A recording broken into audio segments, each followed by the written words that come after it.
Buon pomeriggio a tutte e tutti e grazie per la vostra partecipazione a questa tavola rotonda. Mi presento, sono il professor Roberto Leone, presidente del Comitato Etico per la Sperimentazione Clinica delle province di Verona e Rovigo e uno dei referenti del magnifico rettore, professor Pierfrancesco Noscini, che mi ha incaricato di organizzare e coordinare questo incontro. Come sapete, parleremo di vaccini anti-Covid-19, strumento fondamentale per contrastare la diffusione del virus SARS-CoV-2 e per limitare la gravità dell'infezione.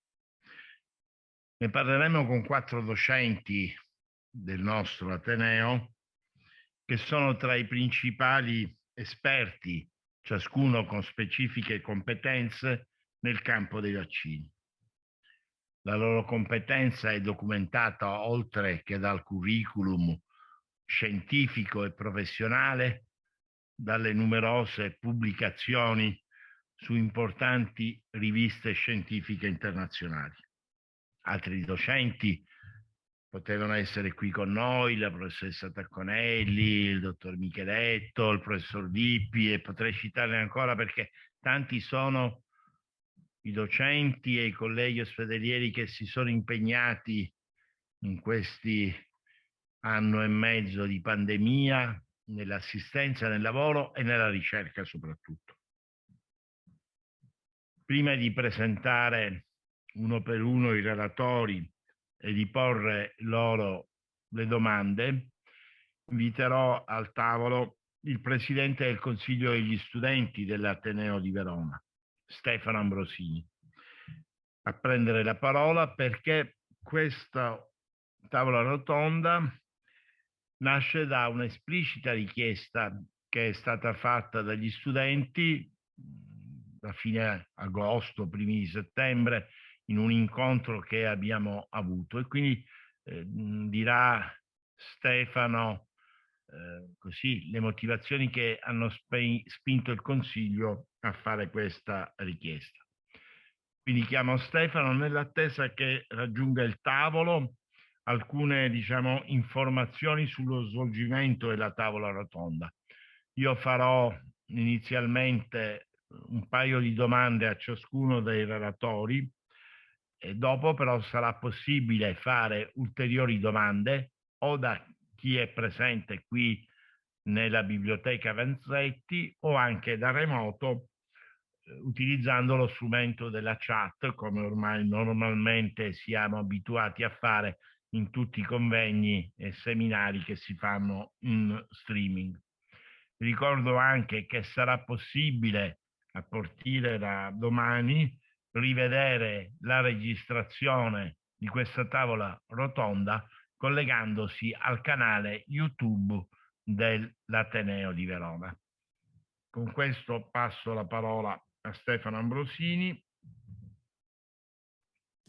Grazie mille professore, buongiorno a tutti e a tutte e anche a chi ci segue da casa. Come diceva il professore, effettivamente è stata una forte richiesta che abbiamo a gran voce fatto alla governance, all'Ateneo, perché secondo noi i vaccini sono l'unica vera arma per sconfiggere questa pandemia. Da subito, come rappresentanti degli studenti e delle studentesse, ci siamo spinti in questa battaglia, abbiamo cercato di far capire l'importanza di questo strumento ai nostri colleghi, alle nostre colleghe, e quello che è successo in questi mesi è stato sotto gli occhi di tutti. I giovani, quando hanno aperto le vaccinazioni, subito sono corsi a fare il vaccino. La stragrande maggioranza della comunità studentesca lo ha già fatto e questo vuole essere però un incontro per quella porzione di popolazione che ha ancora dei dubbi, ha ancora delle remore, e tutte anche domande in un certo senso legittime, visto che in questo periodo che viviamo sempre di più le informazioni vengono da più fonti, alcune non attendibili. Però è compito della ricerca, è compito dell'università essere faro di quella che è la verità scientifica, di dare quelle che sono le conoscenze e metterle a disposizione anche in una maniera fruibile a chi ancora ad oggi purtroppo non ha compreso l'importanza e la necessità di questa, di questa arma che abbiamo contro il Covid-19, che è appunto il vaccino.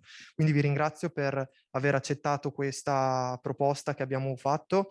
Speriamo che questa sia la comunicazione, un ulteriore mezzo di comunicazione con cui convincere i pochi, le poche che ancora non lo hanno fatto a vaccinarsi, e immagino che poi il professore lo ricorderà, ma proprio assieme a questo abbiamo chiesto anche un Vaccination Day che abbiamo cominciato a lanciare e che anche in questo caso l'università ha accolto con entusiasmo. Il 6 ottobre ci sarà la possibilità, e probabilmente dopo il professore lo dirà meglio di me, di vaccinarsi, una grande opportunità che io spero gli indecisi dell'ultimo minuto, magari proprio dopo questo incontro, decidano di venire in università a vaccinarsi. Fatelo, facciamolo, così possiamo ripartire veramente tutti insieme per un anno accademico che non si dovrà più fermare per colpa della pandemia. Grazie mille ancora.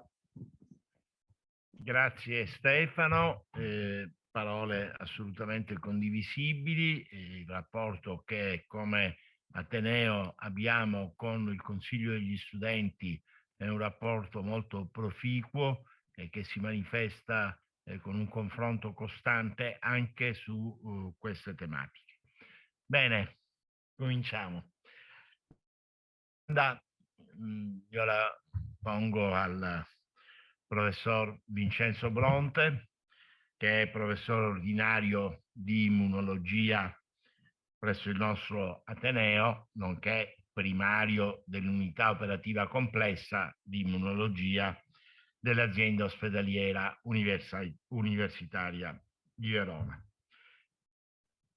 Vabbè, Vincenzo, perché siamo tutti fra amici, quindi inutile dire. La prima domanda, appunto, qual è il ruolo che hanno avuto i vaccini nella storia della medicina?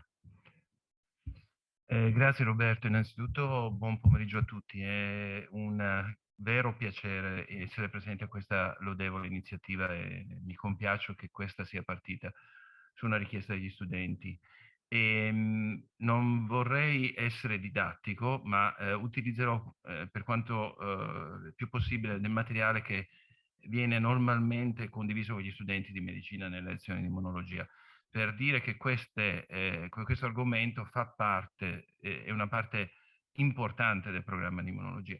E parto con un tributo all'inventore della vaccinazione, questo è Edward Jenner, uno dei tanti dipinti e stampe che trovate su internet, che raffigura la vaccinazione di un bambino con il primo estratto vaccinale. Jenner coniò il termine vaccinazione che deriva da mucca, e questo medico della campagna di Compton in Inghilterra si avvide che notò che i mungitori venivano in qualche modo affetti da una forma lieve, simile, di malattia simile al vaiolo, che in quei momenti rappresentava una emergenza sanitaria in Europa.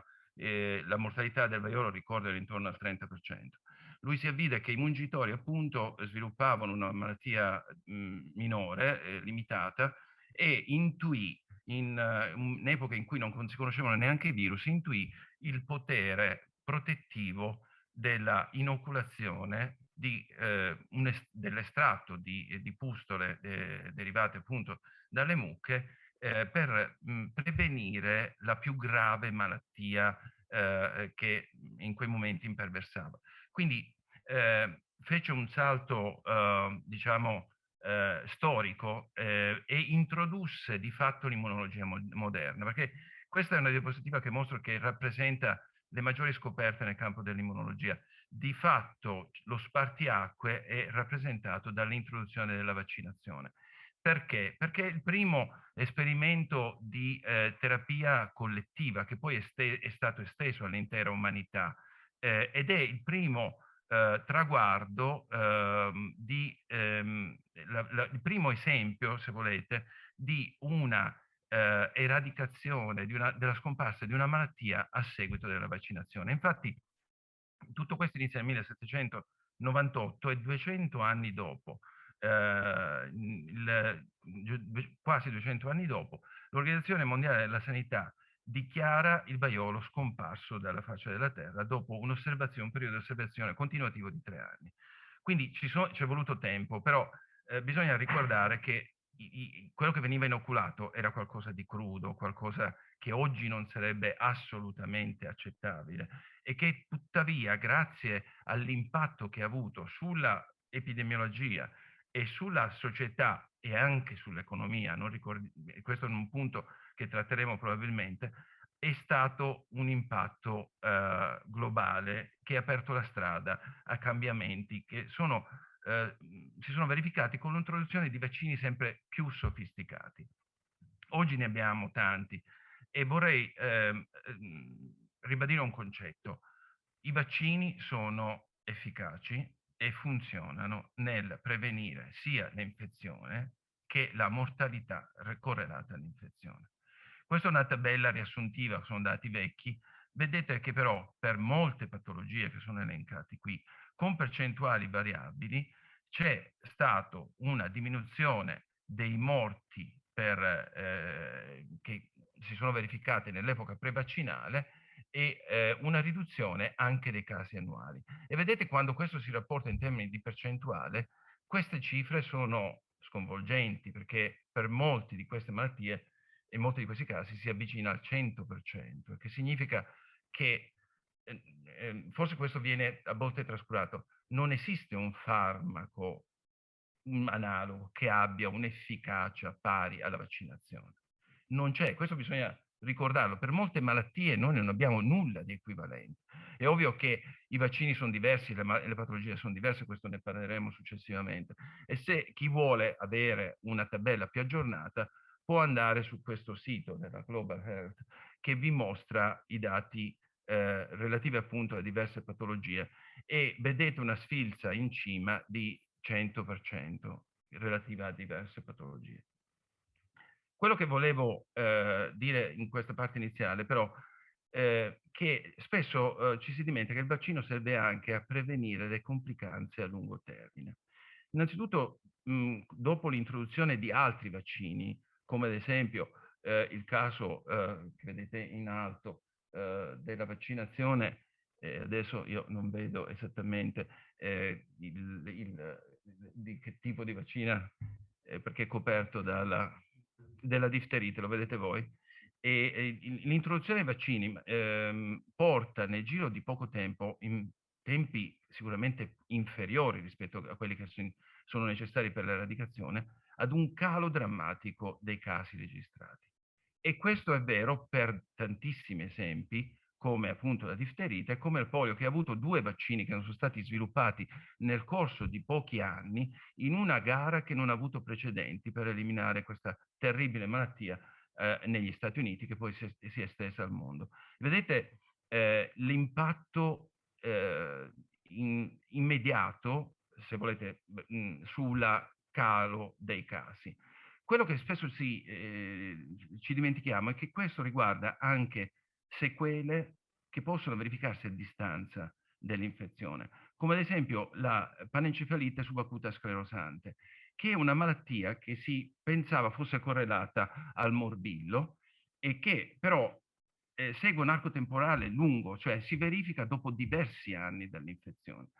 Ebbene, l'introduzione del vaccino nei confronti del morbillo ha portato a distanza di anni anche ad un calo di questa terribile sequela neurologica associata al morbillo. Quindi una protezione, e questo è anche uno degli esempi di una indagine epidemiologica che ha stabilito il rapporto di causalità fra 2 patologie diverse. E questo ha un costo, e con questo chiudo la risposta a questa domanda. Il costo è che bisogna mantenere una percentuale elevata, più o meno elevata, di individui immuni per evitare la diffusione all'interno della popolazione. Quella che viene comunemente chiamata immunità di gregge, herd immunity, richiede che una percentuale variabile a seconda della capacità infettiva del virus debba essere costantemente vaccinata nella popolazione. Questo è diciamo, il prezzo che dobbiamo pagare, ma è anche un costo irrisorio rispetto ai benefici sociali, perché vedremo altri casi. Quando si allentano questi l'attenzione, queste malattie ritornano in maniera virulenta. Grazie Vincenzo di questa risposta che naturalmente mi fa sorgere subito un'altra domanda. Cioè, tu ci hai mostrato brevemente e ti ringrazio perché abbiamo tante cose da affrontare. Ci hai mostrato però in maniera molto chiara qual è nella storia della medicina il ruolo che hanno avuto e che hanno i vaccini nei confronti delle malattie infettive. L'OMS stima in circa 3 milioni all'anno di decessi che vengono risparmiati proprio grazie ai vaccini. Allora, come c'è una possibile spiegazione del perché, soprattutto negli ultimi decenni, abbiamo avuto un movimento così forte che si oppone alle vaccinazioni e anche quali sono stati gli effetti che queste campagne contro i vaccini hanno provocato a livello sanitario? Ti rispondo subito dicendo una cosa, correggendo l'idea corrente. L'avversità nei confronti della vaccinazione non è recente, non nasce adesso, ma nasce con la vaccinazione stessa. Questa è una stampa che mi piace mostrare del 1800 che mostra la trasformazione in mucca delle persone soggette a vaccinazione. Questa specie di isteria collettiva nasce già nel 1802, nel 1805 e le prime società contro la vaccinazione si stabiliscono pochi anni dopo l'avvento della vaccinazione stessa. Quindi la perplessità è sempre esistita. E cambiano le modalità e cambia molto probabilmente l'impatto che hanno i social media, i media in generale su questo. Analizzare le cause non è semplicissimo. Quello che però vorrei ribadire è che questo è successo diverse volte, continua a succedere. Quindi dopo una fase iniziale in cui aumenta la copertura vaccinale e quindi diminuiscono i casi della malattia, si arriva ad un momento in cui c'è una perdita di confidenza. Questa perdita di confidenza inevitabilmente porta ad un ritorno della malattia, un nuovo caso, un'epidemia che può essere più o meno grave. E quindi questo è un evento che ormai è stato studiato e che fa parte di questi cicli vaccinali. Quello che vorrei farmi notare è anche che parallelamente aumenta la segnalazione di eventi avversi che poi si stabilizza però e rimane in qualche modo uniforme. Quali sono i motivi per l'esitanza vaccinale? Ce ne sono vari. Io in questa diapositiva ne ho riassunti alcuni e sintetizzano, se volete, quello che potete trovare in un libercolo scritto dalla giornalista Luisa Bozza con la collaborazione di un vaccinologo italiano fra i più importanti al mondo, Rino Rappuoli. È un libro datato, ma è una lettura piacevole perché vi fa riflettere su alcuni concetti. Allora, il primo problema è che noi come umani abbiamo difficoltà a misurare il rischio ed è difficile pensare a percentuali, cioè quale è la percentuale di protezione rispetto alla percentuale di eventi avversi o eventi letali. Questo l'1 su 1000, 1 su 100.000, 1 su 1.000.000, a volte per la popolazione generale non sono cifre paragonabili. Viene messo all'interno di un rischio. Perché mi devo vaccinare se c'è un rischio? Però questa è una percezione importante che soprattutto voi studenti dovete far presente. I numeri fanno la differenza. Morire è un evento frequente nel caso di una certa malattia, è un evento rarissimo nel caso della vaccinazione, non dimenticato. Poi c'è un aspetto psicologico, mentre batteri e virus sono cose che non vediamo, la puntura può dare ancora oggi fastidio e questo è un altro elemento sociale su cui dovremmo anche riflettere sul prosieguo delle vaccinazioni. E poi c'è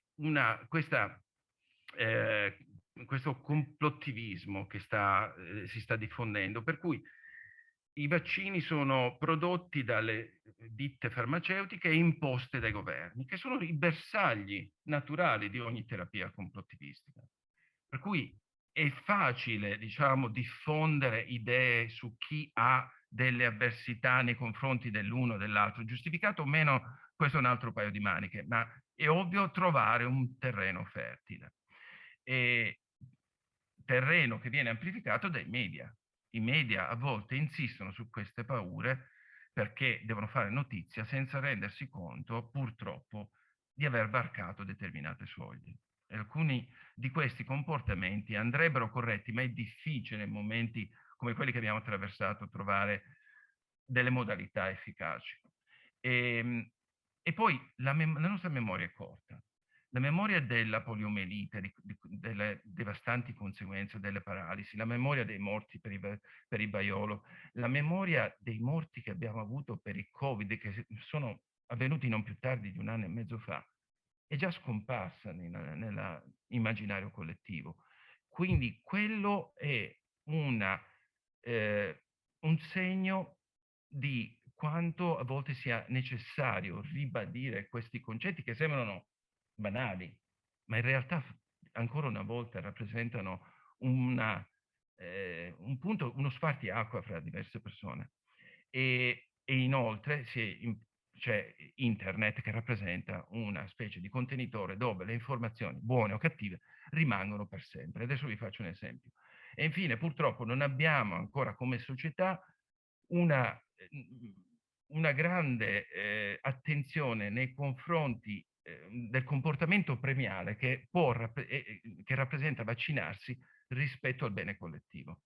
Questo è sempre sottovalutato e spesso ho notato anche nei giornalisti che è considerato un parametro non estremamente importante nella discussione, nel dibattito televisivo. Questo però è stato ribadito ampiamente dalle istituzioni e anche dal Presidente della Repubblica ed è fondamentale da ricordare. Perché volevo citarvi Internet e con questo chiudo? Perché Internet permette ancora uno strascico per una vicenda che non dovrebbe più essere considerata, il rapporto fra vaccini e l'autismo, che è stato creato da un medico inglese che si chiama Andrew Wakefield nel 1998. In realtà era iniziato precedentemente. Nel 1998 pubblica un lavoro sull'Lancet su 12 pazienti giovani, su 12 bambini, che avevano ricevuto il vaccino trivalente, morbillo parotite rosolia, e mette in associazione, senza dirlo però nel lavoro, con una patologia enterica, una linfadenopatia enterica e l'autismo. L'associazione in realtà viene fuori nelle interviste televisive che Wakefield rilascia successivamente. Ma negli anni successivi questo dato non viene confermato da nessuno. Ci sono decine e decine di lavori che non hanno mai confermato. Finalmente, qualche anno dopo, la vicenda diventa giudiziaria e viene accusato di disonestà grazie all'inchiesta giornalistica per aver manipolato i dati di questi bambini. Sono stati manipolati ed è questo il motivo del contenzioso giudiziario.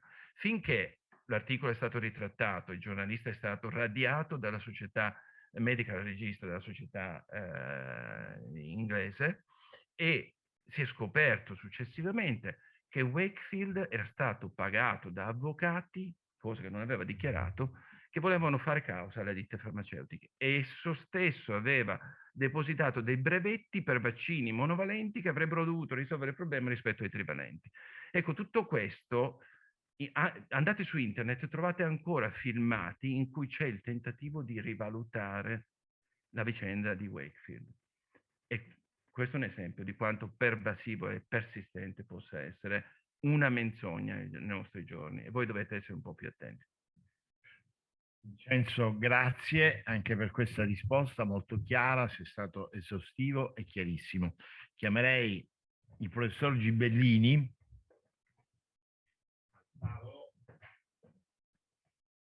Il professor Gibellini è professore ordinario di microbiologia, nonché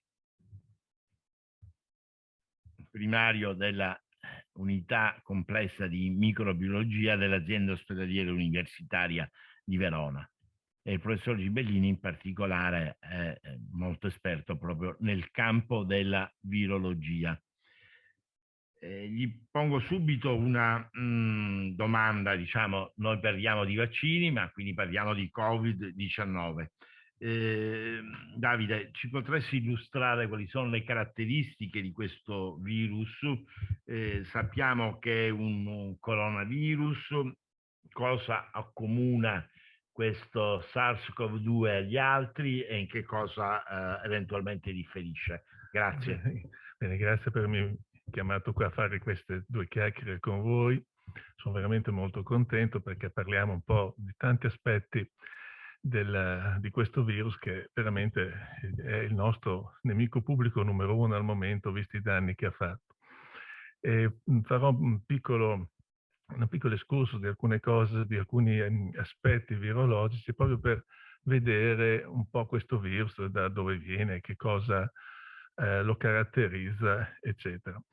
Come ha detto giustamente il nostro chairman, il nostro Roberto, è un virus che appartiene al coronavirus.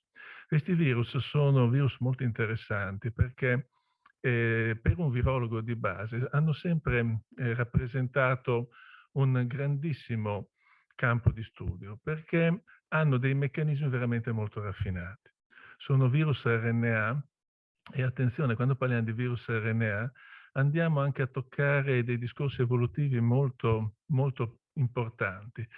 Come alcuni di voi sapranno, il mondo nasce prima come un mondo RNA e poi diventa successivamente DNA. Questi virus RNA sono sostanzialmente, secondo alcuni addirittura, delle strutture che ricordano proprio delle strutture ancestrali che sono arrivate fino ai giorni nostri, quindi hanno superato veramente delle prove evolutive enormi. Del resto, se noi andiamo a vedere i virus patogeni per l'uomo, anche i virus in genere, ci accorgiamo che la maggior parte dei virus sono virus RNA. Come vedete da questo schema, i coronavirus poi sono stati divisi in vari gruppi dovuti al discorso di sequenze. Per quello che concerne i coronavirus in genere, sono virus che sono stati, si trovano normalmente negli animali. Importanti sono quelli, per esempio, a livello dei pipistrelli, da cui originano tanti di questi virus che hanno fatto il salto di specie. Dopo parleremo anche di questo. Come potete vedere dallo schema, noi possiamo vedere che sostanzialmente sono 7 i virus che hanno interessato l'uomo, almeno fino adesso. Nel senso che noi troviamo i 4 virus respiratori minori che hanno fatto un salto di specie, e dopo lo vedremo, in tempi molto, molto antichi, e poi abbiamo sostanzialmente gli ultimi 3 virus che vedete che sono stati 3 chiari avvertimenti di come questi virus possono fare il salto di specie nell'uomo ed essere veramente devastanti. SARS-CoV-1 che apparve nel 2002-2003 e il MERS che è apparso nel 2012 e poi il terzo è stato il nostro SARS-CoV-2 tra il 19 e il 20. Questo è molto importante perché sostanzialmente il primo virus che è stato visto dai coronavirus è stato scoperto negli anni 30, poi tanti virus animali, ma non erano mai stati trovati virus umani, fin quando negli anni 60 Tiller, che è stato un grandissimo studioso dei virus respiratori, ne trova assieme al suo gruppo un paio, che sono il 229 e lo C43, che però non vengono studiati molto. Infatti c'è poco materiale su questi virus, in quanto sostanzialmente sono virus che danno delle infezioni piuttosto blande. Sempre a livello respiratorio, ricordano molto questi virus, i 3 virus più importanti da un certo punto di vista, però non si è avuto, diciamo, lo studio è stato piuttosto virologico, non clinico, perché vedremo tra breve come i coronavirus rappresentano tutta una serie di particolarità veramente importanti nella virologia e non solo. Sono virus RNA, come abbiamo detto, molto grandi, perché sono 30 kilobasi, sono praticamente i virus RNA che presentano il genoma più complesso, più lungo che noi possiamo vedere. E questo vedremo che gli permetterà di avere delle caratteristiche biologiche proprio personali, particolari. Poi cosa succede? Negli anni 2000 abbiamo altri 2 virus respiratori, l'NL63 e l'HK1, che sono sostanzialmente riprendono da un punto di vista patologico e patogenetico i 2 precedenti, però cominciano ad apparire tutta una serie di virus come il SARS-CoV-1, il MERS e adesso il SARS-CoV-2. I primi 2, chiamiamoli così, in maniera un po' larga, i primi 2 avvertimenti di questi salti di specie sono stati dati prima dal SARS-CoV-1, un virus che ha un impatto molto importante. Appare sostanzialmente nel sud-est asiatico e ha come caratteristica che è un virus che ha bisogno di, come poi tutti vedremo, tutti i vari coronavirus prima di arrivare all'uomo, di ospiti intermedi. Nel caso specifico noi abbiamo che è un virus che deriva dai pipistrelli che passa nello zibetto e alla fine arriva nell'uomo. Come mai tutti questi passaggi? Perché questi coronavirus hanno bisogno di tutti questi passaggi? Perché loro sfruttano sostanzialmente una caratteristica molto importante, che è quello di avere grande capacità di ricombinare sia all'interno della stessa specie, sia tra specie diverse. Questo fatto permette a loro di avere una grossa varietà e la possibilità di creare veramente nuovi tipi di virus. Inoltre vedremo che dal punto di vista di determinare mutazioni, questi virus sono veramente particolari, ma ne parliamo dopo perché volevo prima approfondire questo discorso del salto di specie per vedere che differenza c'è anche tra SARS-CoV-2 e gli altri 2 virus, SARS-CoV-1 e MERS, che abbiamo detto precedentemente. Il SARS-CoV-1 ha avuto un impatto molto, molto pesante. Dovete pensare che non abbiamo avuto tanti casi, poco meno di 9.000, però abbiamo avuto un 10% di mortalità. Il MERS arriva più tardi. Abbiamo circa 2.500 casi ben determinati, sicuri, diciamo, ben osservati, però abbiamo il 34% di mortalità. È una mortalità enorme. SARS-CoV-2 ha una mortalità molto più bassa, 2-3%. Però come mai questi 2 virus così violenti sono sostanzialmente ridotti a essere messi da parte, anzi addirittura dimenticati? SARS-CoV-1 a un certo momento sparisce, non è che sia sparito, che non c'è più, però sostanzialmente è stato contrastato sia con diciamo, una certa azione aggressiva, soprattutto sugli zibetti nei mercati, ma soprattutto perché assieme al MERS, che però viene praticamente dal pipistrello attraverso i camelidi, i dromedari, il problema è che quando passa all'uomo comincia ad avere dei problemi, ossia ha bisogno di superdiffusori, fa fatica diciamo, a espandere e sono praticamente 2 salti di specie che non hanno avuto un grande successo. Attenzione che quando un virus fa un salto di specie, per lui è come giocare i dadi sul tavolo dell'evoluzione. Chiaramente è molto vantaggioso per un virus avere un'altra specie, però è un passaggio estremamente delicato. Intanto perché molto spesso fallisce e quando fallisce e quando invece riesce, il virus cosa presenta? Presenta una grossa difficoltà ad adattarsi alla cellula, generalmente molto violento, in gran parte di questi salti di specie, basta pensare all'Ebola, allo stesso HIV, dà una mortalità molto alta. Poi cosa succede? Che il virus, anche se non ha proprietà teleologiche, ma ha quelle, diciamo, di adattabilità all'evoluzione, cerca sostanzialmente di arrivare a un compromesso col nuovo ospite. Ossia, mi devo replicare, devo avere una certa capacità di passare da soggetto a soggetto, perché sennò entro in un canale, diciamo, senza uscita a livello evolutivo e devo sostanzialmente calare la mortalità. Questa cosa però non avviene in un giorno, avviene in mesi, in anni, molte volte sono anche decenni in linea teorica.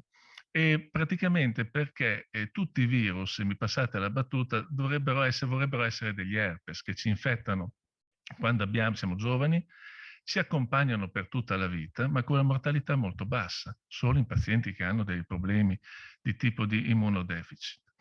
Quindi praticamente questi salti di specie sono dei salti evolutivi per questi virus estremamente importanti, dovuti anche al fatto che col fatto dell'antropizzazione del mondo è chiaro che noi stiamo andando anche in habitat e avendo delle relazioni con habitat che prima non avevamo. Basti pensare all'Ebola, per esempio. In effetti, se noi vediamo qua in questa diapositiva che vuole mettere in confronto i vari virus, con addirittura anche con i virus influenzali, sia quello pericolosissimo del 18, sia quello del 2009, vediamo che hanno certe caratteristiche che possono essere ricordate simili, ma alcune caratteristiche estremamente particolari. Il SARS-CoV-2 invece che cosa ci dà di diverso, per rispondere alla domanda, diverso agli altri? E questa è la struttura del virus, È un virus sostanzialmente molto complesso, un 30 kilobasi, guardate che per una struttura RNA è un'enormità. Infatti il mondo, diciamo, biologico passa da RNA a DNA per questa ragione, perché l'RNA, pur avendo certi vantaggi, non riesce a sviluppare delle strutture troppo grandi e quindi il numero dei geni è ridotto, la complessità genomica è bassa. Invece questo virus riesce invece a costruire questa questione. È molto interessante, a differenza degli altri virus RNA che hanno un alto tasso di mutazione, questo virus rispetto agli altri virus RNA ha un tasso di mutazione più basso. Perché? Perché in effetti, oltre all'RNA polimerasi, RNA dipendente, che è l'enzima che gestisce sostanzialmente, assieme ad altri fattori, ma lui in primis, alla replicazione del virus, ha anche un'isonucleasi che gli permette di correggere degli errori. Cosa che invece non hanno altri virus più piccoli RNA, come il virus dell'epatite C, che sbaglia tantissimo e che ha una grossa variabilità, tant'è vero che in un paziente c'è il concetto di quasi specie, ossia la presenza di una sequenza master, quindi che domina, più tantissime mutazioni. Quindi che cosa vuol dire? Vuol dire che questo virus muta, ma muta molto meno. Perché? Perché essendo molto grande, è molto lungo come genoma, il fatto di avere molte mutazioni determinerebbe un calo importantissimo della possibilità di replicare in maniera efficiente. Questo però è vero in parte, perché essendo sempre un virus RNA, lui muta molto, soprattutto nelle strutture tipo la proteina S, che ha la caratteristica di essere l'antirecettore, ossia la molecola del virus che ha la capacità di riconoscere la cellula. In effetti questo passaggio del riconoscimento cellulare è il punto, diciamo, cruciale, che differenzia tantissimo SARS-CoV-2 da SARS-CoV-1, perché il recettore è lo stesso, ma la capacità di questo secondo virus di penetrare e quindi di infettare è estremamente molto più elevata e più efficiente. Questo fatto è molto interessante anche perché SARS-CoV-2 entra poi nella nouvelle vague degli studi dei recettori virali. Una volta, se voi prendete dei libri di 20 anni fa, 25 anni fa, diciamo, perché dal 95 è cambiata la teoria, c'è sempre un recettore o un antirecettore. Invece in realtà i virus entrano grazie a tutta una serie di recettori. E questo coronavirus non fa eccezione, perché vedete, oltre ad avere la caratteristica di ricombinare, addirittura di avere la capacità di fare delle determinazioni di RNA che sono molto particolari, proprio delle strutture subgenomiche, ha la capacità di avere diciamo una maturazione del proprio legame tra la proteina S e i recettori estremamente importanti. I recettori sono sostanzialmente due. Uno è l'ACE2, il secondo è il TMPRSS2, che, guardate, sono presenti proprio negli organi in cui si crea la patologia umana, nel senso che, vedete, si trovano tutti e due a livello polmonare, ma anche a livello intestinale, dei reni, a livello del cuore, a livello cerebrale, eccetera. Questa, diciamo, compartecipazione ci spiega anche come mai questo virus ha azione non solo sull'apparato respiratorio, ma più si va avanti, più si vede che è capace di dare patologie molto più complesse. SARS-CoV e MERS invece che cosa avevano di caratteristico? Avevano di caratteristico che l'infezione era estremamente violenta, aveva un danno cellulare enorme, quindi con un alto tasso di mortalità, ma non avevano appunto queste caratteristiche di poter interessare in maniera sequenziale, in maniera strutturale, vari organi, nel senso di avere un impatto che è devastante, perché SARS-CoV-2 ha un impatto devastante, però da un punto di vista della mortalità è più bassa e quindi ha una capacità di riconoscere la cellula e di trasmissione molto più ampia. Qui vedete, diciamo, la trasmissione come viene a essere determinata, e il discorso patogenetico è un discorso molto complesso, perché c'è certamente la parte virale prima e poi c'è la parte diciamo invece della risposta immunitaria, che praticamente sarebbe già questo una seconda domanda che saprebbe esprimere molto meglio di me Vincenzo, quindi mi fermo qua. Grazie. Grazie Davide. Sì, un'altra domanda, se riesci in breve a darmi una risposta un po' sulle varianti. Il problema delle varianti è il SARS-CoV-2 che già un po' hai accennato, il meccanismo un po' che determina queste varianti e poi sulla questione che qualcuno dice, ah beh, se vacciniamo possiamo favorire l'insorgenza delle varianti, un'obiezione un po' che è stata fatta, lasciamo perdere, ma comunque se puoi dare una risposta. No, è stata anche sostenuta da alcuni. Dunque, il discorso delle varianti, adesso guardate, ci vado subito perché è una cosa che avevo lasciato da parte, è questo. Abbiamo detto che il virus è capace di mutare, soprattutto nella struttura, nell'S, però in realtà le mutazioni avvengono su tutti i 30 kilobasi. Come tutti i virus che mutano, ci sono degli hotspot, ossia dei punti che sono privilegiati per via delle strutture tridimensionali del genoma, perché noi, dico soprattutto agli studenti, se vedete nei libri, noi l'RNA lo vediamo sempre, o i genomi, come se fosse un filamento, perché per comodità si esprime in questo modo. In realtà sono strutture tridimensionali, cruciformi, eccetera, che rendono veramente il genoma molto più complesso di quello che appare in una, diciamo, ricostruzione grafica. E qui vedete sostanzialmente le 4 varianti che sono considerate le più importanti e sono sostanzialmente varianti che, come vedete, lì sono espresse soprattutto le delezioni o le mutazioni che sono avvenute nella regione della proteina S che riconosce i recettori. Questo fatto certamente è focalizzato in maniera importante perché la vaccinazione è costruita con il gene, con l'RNA che rappresenta una parte del gene S, quindi sostanzialmente è questo che ci interessa di più. E quindi qui vedete queste mutazioni. Attenzione che le mutazioni in un virus RNA come il coronavirus vengono, quindi questo può determinare anche una resistenza, diciamo, ai vaccini, agli anticorpi monoclonali, eccetera, avvengono non come quei meccanismi che noi conosciamo per l'antibiotico resistenza, che si basa tutto su un altro tipo di principio.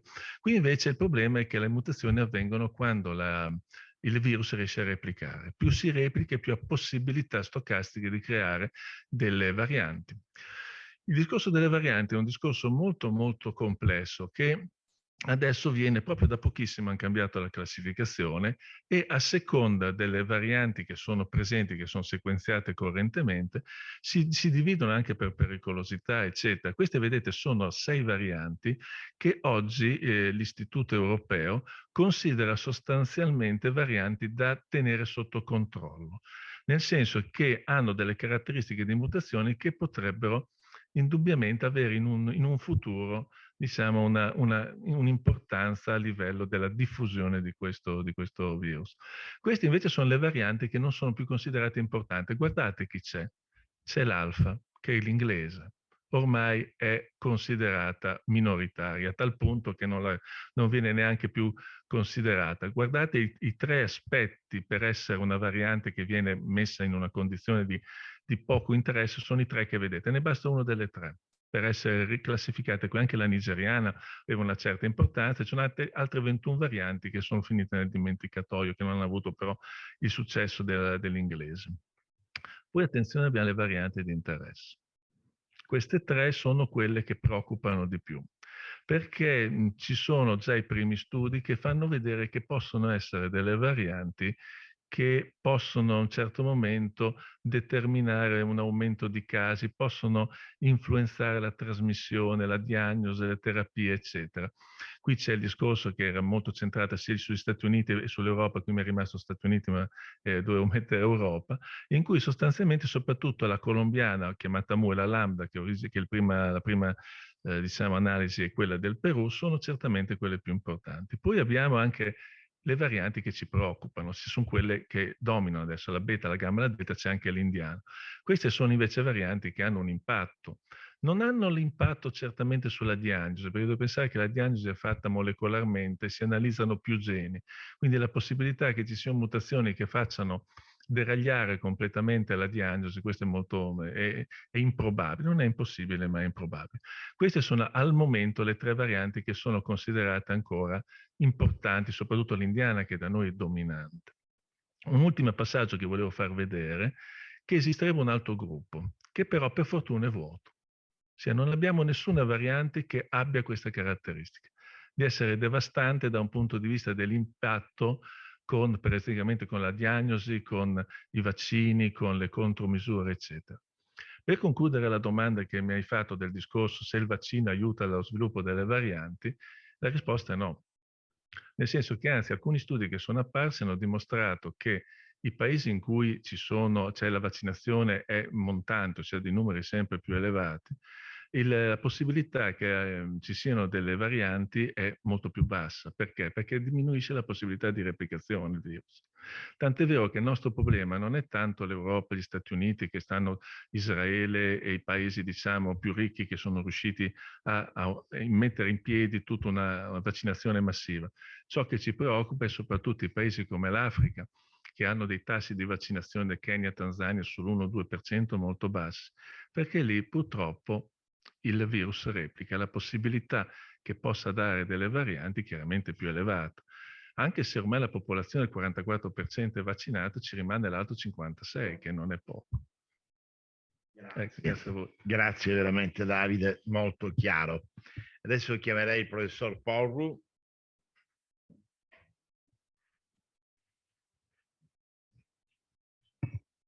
Professor Porru, professore di medicina del lavoro del nostro Ateneo, nonché anche primario della unità complessa dell'azienda ospedaliera e anche medico competente dell'università e dell'azienda ospedaliera universitaria. E tra l'altro è uno dei principali responsabili della campagna vaccinale all'interno dell'azienda ospedaliera universitaria integrata.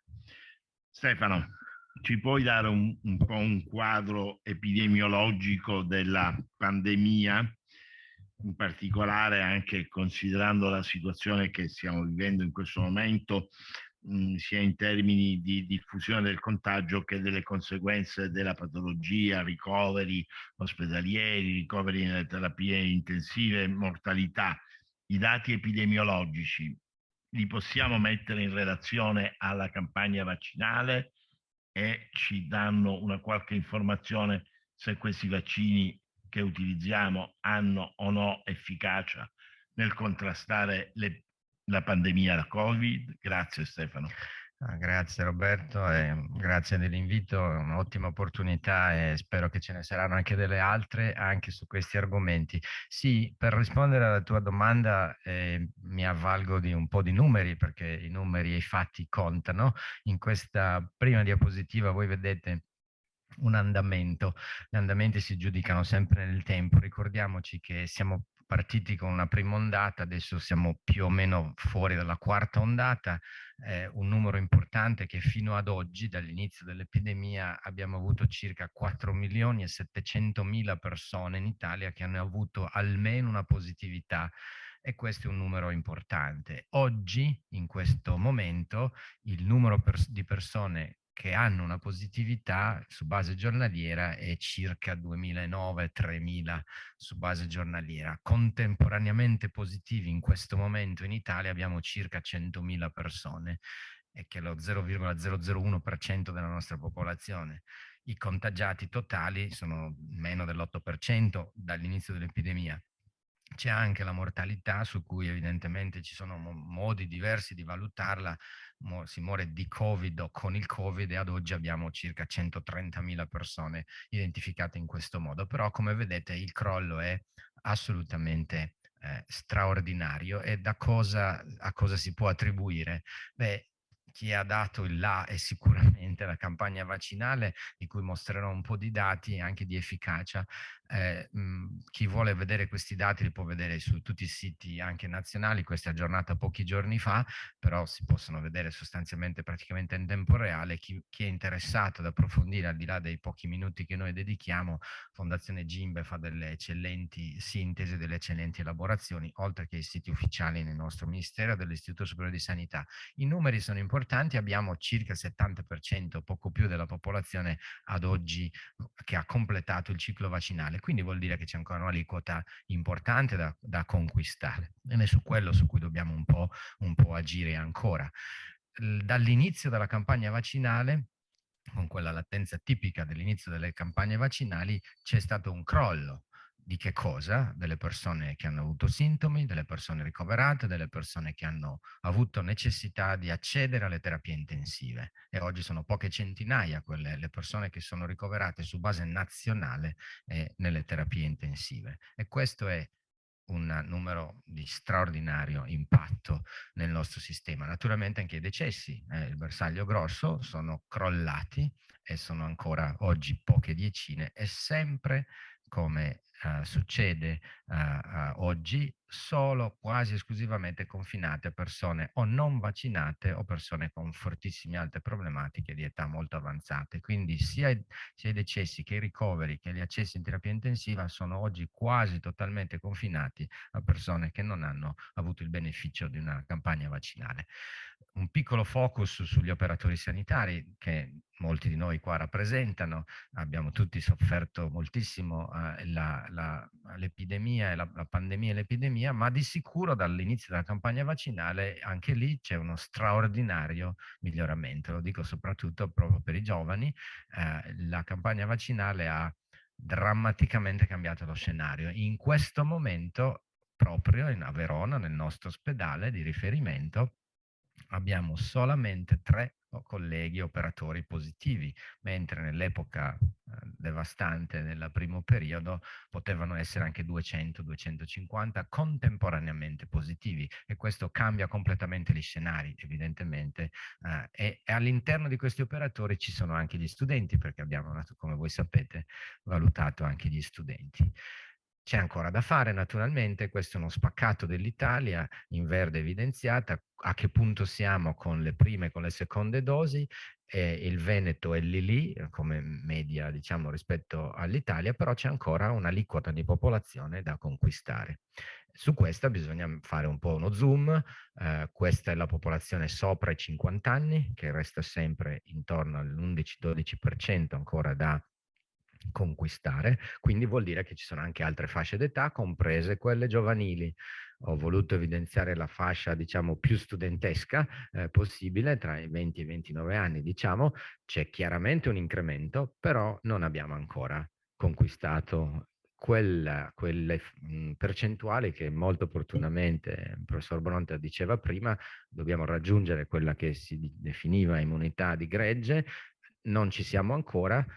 Facendo uno zoom sulla popolazione studentesca, pur buone, le percentuali non sono ancora ottimali. Lavoriamo sempre su queste parti da migliorare.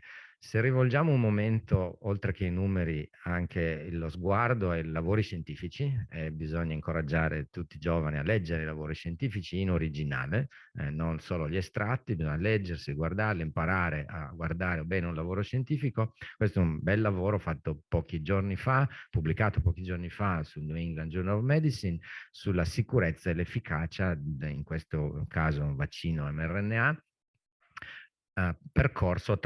con valutazioni percorse attraverso i 6 mesi dalla somministrazione della seconda dose. Qui non capisco perché non si veda la figura, qua è un bel problema, però comunque è un problema del PC, però c'era, assicuro. Non so se il tecnico ha qualche magia, ma nella parte sinistra della diapositiva c'è chiaramente un grafico che dimostra contro il placebo, quindi dovete perdonarmi un po' di tecnicalità, contro il placebo il vaccino mRNA è in grado, dopo pochissimi giorni, di far crollare tutti gli indicatori principali che noi oggi utilizziamo. Oltre il 90% di diagnosi risparmiate, oltre il 96% di patologie da Covid con i correlati sia ricoverati che terapie intensive, e copre tutte le varianti oggi misurabili e conosciute. Fantastico, ve lo dico a voce. Sono di sicuro comunque dei dati che qua sarebbe stato il dato analitico, quanto si riducono i ricoveri, quanto le terapie intensive, quanto i decessi. Sono dati di straordinaria importanza. Nei giovani un po' si riduce l'efficacia nel tempo rispetto all'aspetto diagnostico, ma non posso, senza figura faccio fatica non a ricordarmi perché la conosco bene, ma a spiegarla bene, però fidatevi di quello che vi dico, è certamente un dato di straordinaria importanza. In termini proprio numerici, e qui chiudo la prima mia chiacchiera, i numeri sono questi sono italiani, quindi molto recentissimi, di pochi giorni fa.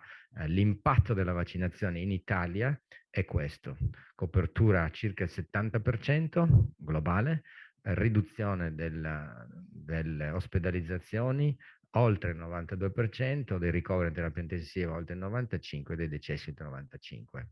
E poi anche delle nuove diagnosi. In questo momento quindi il virus circola poco, ha questi effetti, manca ancora il bersaglio finale. Grazie. Grazie Stefano, purtroppo ogni tanto capita che ci siano degli inconvenienti nelle proiezioni. Comunque grazie, sei stato in ogni caso molto, molto chiaro e molto esaustivo. Ti chiederei però un'altra cosa. L'Università di Verona si è molto impegnata per la tutela della salute e della sicurezza dei propri studenti e tu sei stato proprio in prima fila in questo compito. Hai qualche dato a disposizione da farci vedere proprio relativamente alla popolazione studentesca? Grazie. Ma guarda, un caso ce l'ho. E quindi questa volta si vede, perché evidentemente la grafica non l'accettava prima, non si vedrà quella dopo, pazienza. Comunque, certo che abbiamo, no? Deve andare su quella.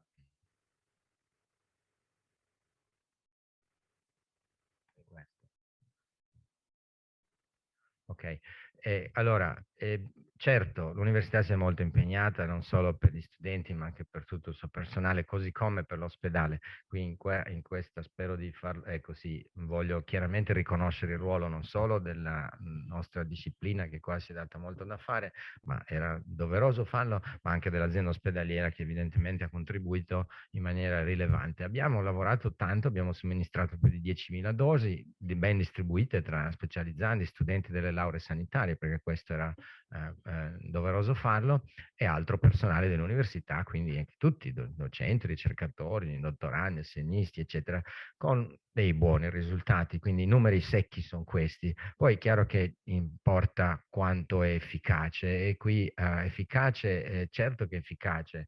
Per esempio il tasso di copertura è molto alto, come vedete, almeno una dose, sto parlando sempre delle lauree sanitarie, quindi ho voluto mirare a questo, raggiunge quasi il 90%, ottimo risultato, come anche il risultato di avere un ciclo completo, quasi l'80%. Temo che ci sia il solito giochetto che non si vedono i grafici, ve lo dico a voce: se confronto questi dati con quelli della Regione Veneto, noi siamo il 10% in più come copertura, quindi è un altro buon segnale che la comunità veronese studentesca ha risposto positivamente, e anche rispetto all'Italia, quindi non c'è solo il Veneto ma anche l'Italia, abbiamo numeri più alti, parlo di tasso di copertura. Siccome poi qua a Verona ci siamo anche mossi in modo, diciamo, nella ricerca scientifica parecchio, sempre facendomi perdonare la mancanza del grafico, ma poi ce la vediamo dopo separatamente, scherzo naturalmente, volevo darvi l'idea invece di come si risponde alle vaccinazioni in termini di, in questo momento, di risposta di titolo anticorpale, perché è in corso uno studio molto grosso, nazionale e internazionale, e si vede che non solo a 21 giorni dalla prima dose, quindi alla somministrazione esattamente della seconda, ma poi anche a 6 mesi, abbiamo appena quasi finito il secondo giro di test anticorpali, viene dosato l'anticorpo anti-spike, il trimerico, come si dice, che copre la parte anche neutralizzante, e si vede che la risposta è eccellente. Più del 99% delle persone risponde. e risponde anche a 6 mesi con un caro fisiologico, ma risponde a 6 mesi. Sono anche in corso degli studi per valutare la immunità cellulare per mezzo di studi multicentrici. Quindi studenti si vaccinano tanto, non siamo ancora a postissimo, però la strada è molto ben tracciata, l'efficacia della vaccinazione è dimostrata in questo momento sia dall'assenza di casi di positività, 0 studenti in questo momento hanno positività da tempo, e dalla risposta anticorpale incoraggia fortemente verso questa strada. Quindi forza e coraggio, vaccinatevi, fate vaccinare, fate proselitismo, che in questo caso è molto utile. Grazie Roberto. Grazie a te Stefano, grazie veramente. Facciamo l'ultima domanda. Questo giro al professor Codoretti, farmacologo, che è responsabile del Centro Regionale di Farmacovigilanza del Veneto. Ugo, diverse persone dichiarano di non volersi vaccinare con i vaccini anti-Covid per non diventare cavie di una sperimentazione, sostenendo questo in quanto questi vaccini sono stati sviluppati in tempi brevissimi rispetto a quello che normalmente avviene. Come si può rispondere a questa obiezione? In particolare, quali sono i fattori che hanno reso possibile sicuramente questo evento straordinario di riuscire ad avere in meno di un anno dei vaccini a disposizione, cosa che non ha uguali nella storia dei farmaci e che ha suscitato appunto questa diffidenza. Grazie Ugo. Grazie Roberto, grazie a te per avermi coinvolto in questa bellissima iniziativa. È certamente appunto una cosa non vera, il timore insomma di diventare cavie, per insomma, una serie di motivi che riguardano sia diciamo col quanto fatto prima dell'introduzione in commercio di questi vaccini, sia per quello che è successo dopo, come peraltro è già stato mostrato.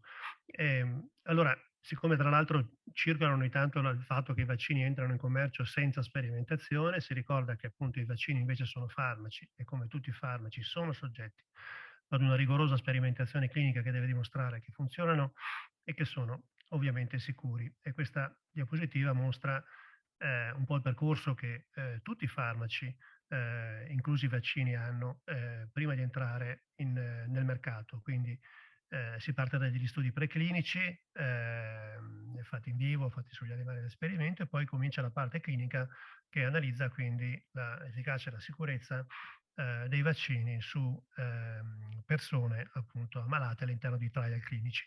Dopodiché viene presa una decisione da parte dell'autorità regolatoria. Una volta che il vaccino è approvato, l'azienda comincia a produrlo e questo poi entra nella pratica clinica, ovviamente con un continuo monitoraggio sia dell'efficacia che della sicurezza. Allora, hai detto giustamente che diciamo, in questo caso i tempi sono stati straordinariamente accelerati. È un caso unico e speriamo irripetibile, perché vorrebbe dire non avere più una situazione simile. I motivi che hanno portato a questa accelerazione sono molti.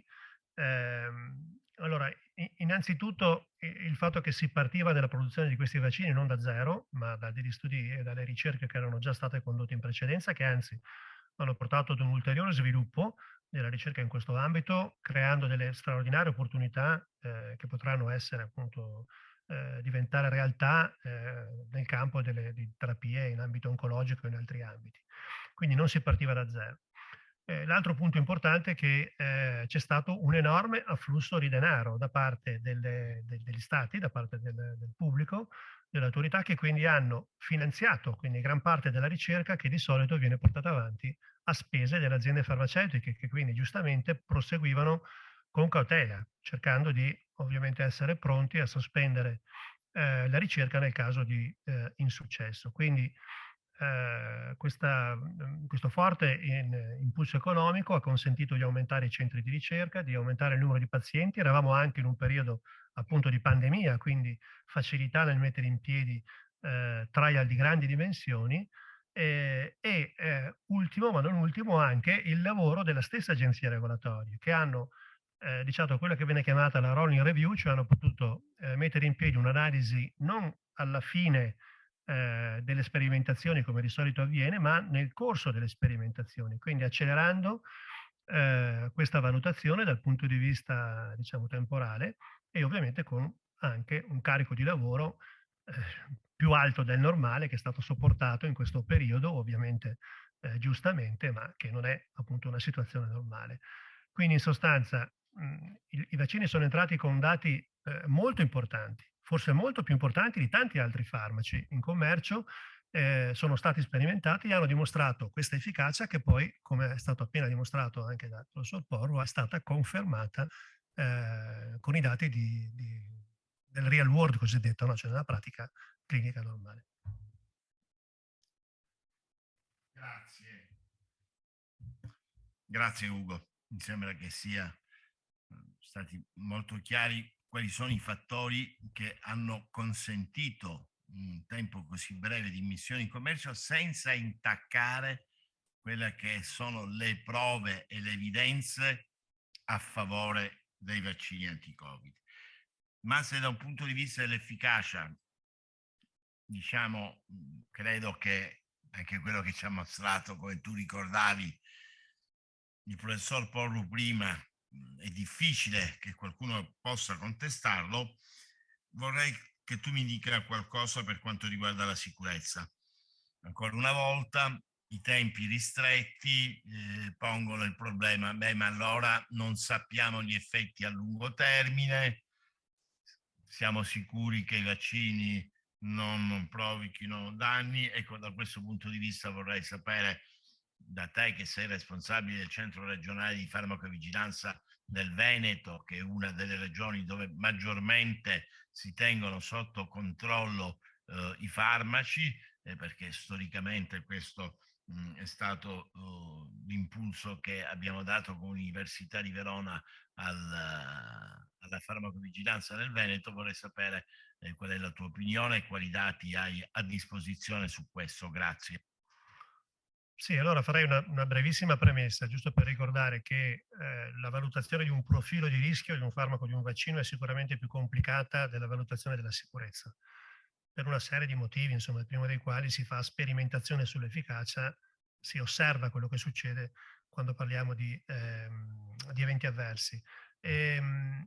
Ovviamente i numeri erano cioè, molto abbondanti, insomma, abbiamo detto molte persone coinvolte nella sperimentazione, però diciamo quello che avviene dopo il post marketing viene ricondotto a due grandi aree. Da una parte abbiamo il primo dato che viene messo a disposizione, che è quello della segnalazione spontanea, cioè io vedo qualcosa che accade, io operatore sanitario, io cittadino, vedo qualcosa che accade, penso che possa essere messo in collegamento con il vaccino, prendo e lo segnalo. È un sistema che ormai è presente in tutto il mondo, ampiamente condiviso, cioè vuol dire che in tempi rapidissimi ormai quello che viene segnalato in un paese viene condiviso anche a vari livelli, per cui il dato italiano viene analizzato a livello del Veneto, a livello dell'Italia, ma poi poco dopo in ambito europeo, dall'Europa arriva l'OMS e anche il lato dell'FDA, per esempio, si basa in larga parte su dati raccolti a livello internazionale. Quindi queste segnalazioni hanno ovviamente tutta una serie di possibili bias, quindi vanno valutate attentamente per cercare di capire quello che si può escludere, ma sono appunto estremamente importanti per poter far sorgere un problema, cioè poter dire ma forse c'è questo problema legato a questo vaccino. Quando è che il problema sorge? Beh, può sorgere in caso di eventi che sono chiaramente collegabili al vaccino e che magari si pensa essere più frequenti di quello che dovrebbero essere. Un esempio può essere le reazioni di tipo anafilattico, insomma, che sono riconducibili magari più facilmente di altre alla vaccinazione, oppure si va semplicemente a fare un confronto tra quello che viene segnalato e quello che accade abitualmente della popolazione, perché noi abbiamo segnalazioni anche gravi di patologie che sono però molto frequenti, infarti, le trombosi, nella popolazione, e quindi il segnale che cerco in quel caso devo cercare di capire se tra le persone vaccinate questa cosa è più frequente rispetto a quello che mi aspetterei. Questi segnali poi di fatto sono però, diciamo, validati, verificati con studi di epidemiologia, studi ad hoc che vadano quindi in maniera controllata a confrontare il gruppo dei vaccinati con un gruppo di controlli e con due obiettivi, quello di vedere se c'è effettivamente questo collegamento, ma altrettanto importante è quello di quantificare il rischio che è collegato alla vaccinazione. Quindi da questo punto di vista si lavora in questi ambiti. Nel primo ambito abbiamo già una marea di segnalazioni e noi abbiamo una situazione internazionale in cui ci sono oltre 600 milioni di dosi somministrate nei paesi che fanno riferimento all'EMA e nell'EMA oltre 300.000 segnalazioni di eventi avversi, quindi pensate a livello mondiale credo che abbiamo superato insomma, i milioni di somministrazioni e anche appunto moltissime segnalazioni. Da questo punto di vista come università noi abbiamo e come centro regionale che si appoggia all'università collaboriamo appunto con l'AIFA in questo che è il sistema di segnalazione tradizionale, diciamo, ma gli abbiamo affiancato anche una web app che è raggiungibile da tutti al sito vigicovid.it e che vuole praticamente semplificare la segnalazione e raccogliere informazioni importanti che possono fare riferimento per esempio alle vaccinazioni eterologhe, alla presenza di fattori di rischio, cioè migliorare un po' quella che è la normale segnalazione spontanea, con buoni risultati. Vi ricordo che il Veneto, tra l'altro ricordo perché non solo perché qui insomma il professor Bronte, ma anche perché è estremamente importante il lavoro che facciamo da moltissimi anni in collaborazione con appunto l'immunologia e con il professor Bronte e la dottoressa Zanoni, c'è il centro del Canale Verde che supporta e contribuisce insomma alla sorveglianza dei vaccini nella nostra regione. Affiancato a questo tema della segnalazione, che ripeto vede il Veneto ormai da anni al primo posto come tasso di segnalazione, anche in questo caso noi abbiamo circa il doppio del tasso di segnalazione rispetto al resto d'Italia, quindi abbiamo tanti dati a disposizione che possiamo analizzare. Si è affiancato però anche appunto la possibilità di lavorare come centro di ricerca proprio su questo discorso dell'epidemiologia, collaborando in progetti europei oltre che nazionali.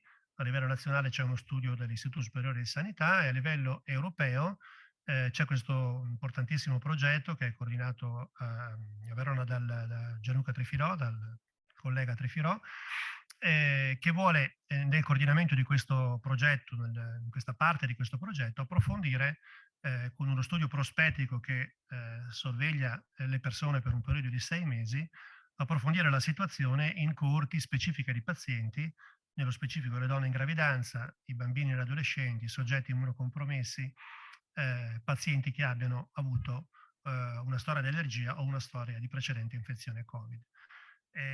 In questo ambito appunto c'è questo network italiano coordinato appunto dall'Università di Verona che raccoglie queste informazioni in maniera prospettica per un periodo di 2 anni. C'è questo sito dove le persone che fanno la vaccinazione entro 2 giorni dalla vaccinazione possono registrarsi e contribuire appunto alla sorveglianza insomma di questi vaccini, come dicevo, da una parte la segnalazione spontanea, ma dall'altra la necessità di condurre studi epidemiologici mirati. Grazie Ugo, ti ringrazio molto. Voglio solo rafforzare un attimo il tuo messaggio dicendo che noi non abbiamo mai un farmaco che entra sul mercato disponibile che può essere somministrato privo di rischi. Tutti i farmaci possono provocare dei danni e così anche i vaccini.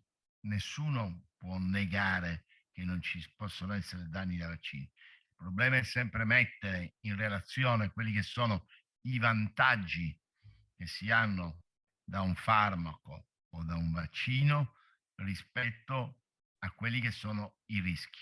E non c'è dubbio che per tutte le informazioni che noi abbiamo in questo momento, sia degli studi che sono stati fatti prima di autorizzare i vaccini anti-Covid alla somministrazione, sia per il cumulo dei dati, ormai sono oltre 3 miliardi di persone vaccinate nel mondo, va bene?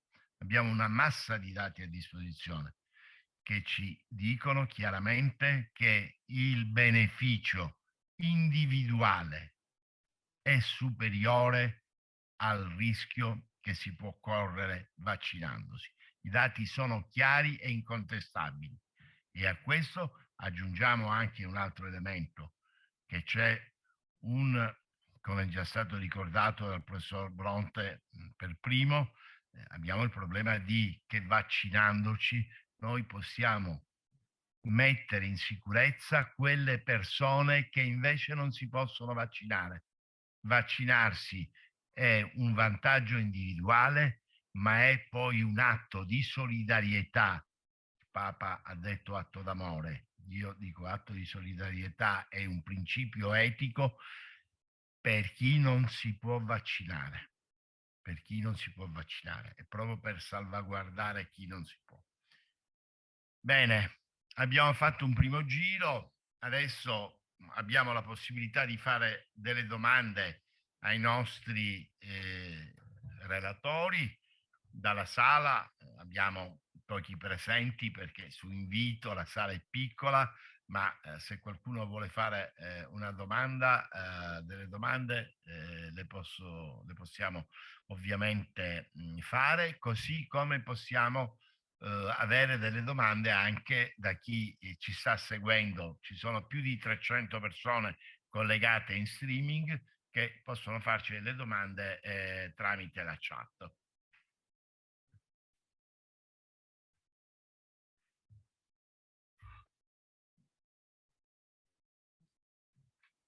C'è qualche domanda? Quello che proviamo a vedere, sì, mi pare di aver visto. Se c'è qualche domanda o se dalla sala c'è qualche domanda. Stefano? Sì.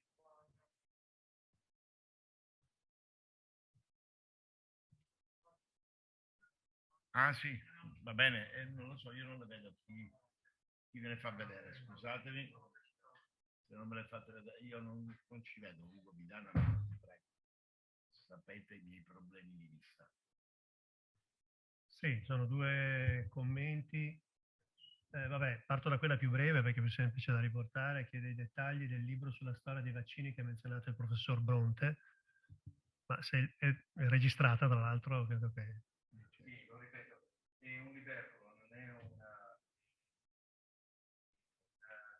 libretto che è stato redatto da Luisa Bozza e Rino Rappuoli.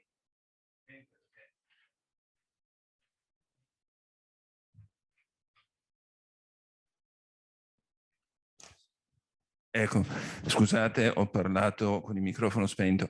Dunque, è un libretto di qualche anno fa che è stato redatto a due mani dalla giornalista Luisa Bozza e dall'immunologo Rino Rappuoli. E sono poche pagine sull'impatto socio-economico dei vaccini. Credo l'editore è Zanichelli. C'è un'altra domanda breve, poi leggerai la prima che è stata fatta. Quali sono le previsioni per questo autunno-inverno? Stefano, ci dici tu qualche cosa? Non facile, bellissimo. nessuno di noi ha... Allora, dovrei riesumare Bernacca, che sarebbe interessantissimo. Allora, previsione per l'autunno, terza dose, ma poi penso che ci sarà qualche commento anche magari dei miei colleghi, sicuramente è già in pista, quindi questa è una previsione facile da fare. Se va avanti così la campagna vaccinale, il virus circolerà ancora meno, quindi le previsioni sono di fiducia, e poi c'è la vaccinazione antinfluenzale, quindi questo è un altro tema che immagino poi verrà anche toccato dopo, quindi previsioni sono ottimistiche ma con ancora un po' di impegno per tutti, insomma non saprei precisare meglio adesso perché dovremmo poi affrontare tanti altri argomenti specifici, insomma. Ma riporto il primo commento che è un po' più lungo e che in sostanza, se ho capito la domanda, dice ok che stiamo dicendo cose che sono abitualmente appunto ripetute, ma molti non si fidano delle interpretazioni che sono appunto fatte dei numeri riportati. E quindi appunto, come dire, non si fidano in sostanza di quello che viene detto. Io a questo proposito volevo ricordare, solo per la parte che riguarda ovviamente la parte delle reazioni avverse, che uno dei punti positivi dei sistemi di farmacovigilanza, dei sistemi di segnalazione, è proprio la trasparenza. Cioè se io non sono convinto di quello che l'FDA fa sui suoi dati, posso, come ricercatore indipendente, collegarmi al sito dell'FDA, scaricarmi l'intera banca dati, perché questa cosa è fattibile, e fare una mia analisi. Allora, credo che la trasparenza del dato, cioè la possibilità di poter avere accesso in maniera semplice ai dati raccolti, quantomeno quelli di segnalazione spontanea, consente a chiunque di fare una valutazione, ovviamente che deve essere basata su osservazioni su base scientifica, e quindi credo che sia un'ulteriore garanzia del fatto che non ci sono dati coperti, nascosti, ma che si è sempre pronti a discutere e ad analizzare un lavoro scientifico sulla base di quello che è stato presentato. Poi non so se...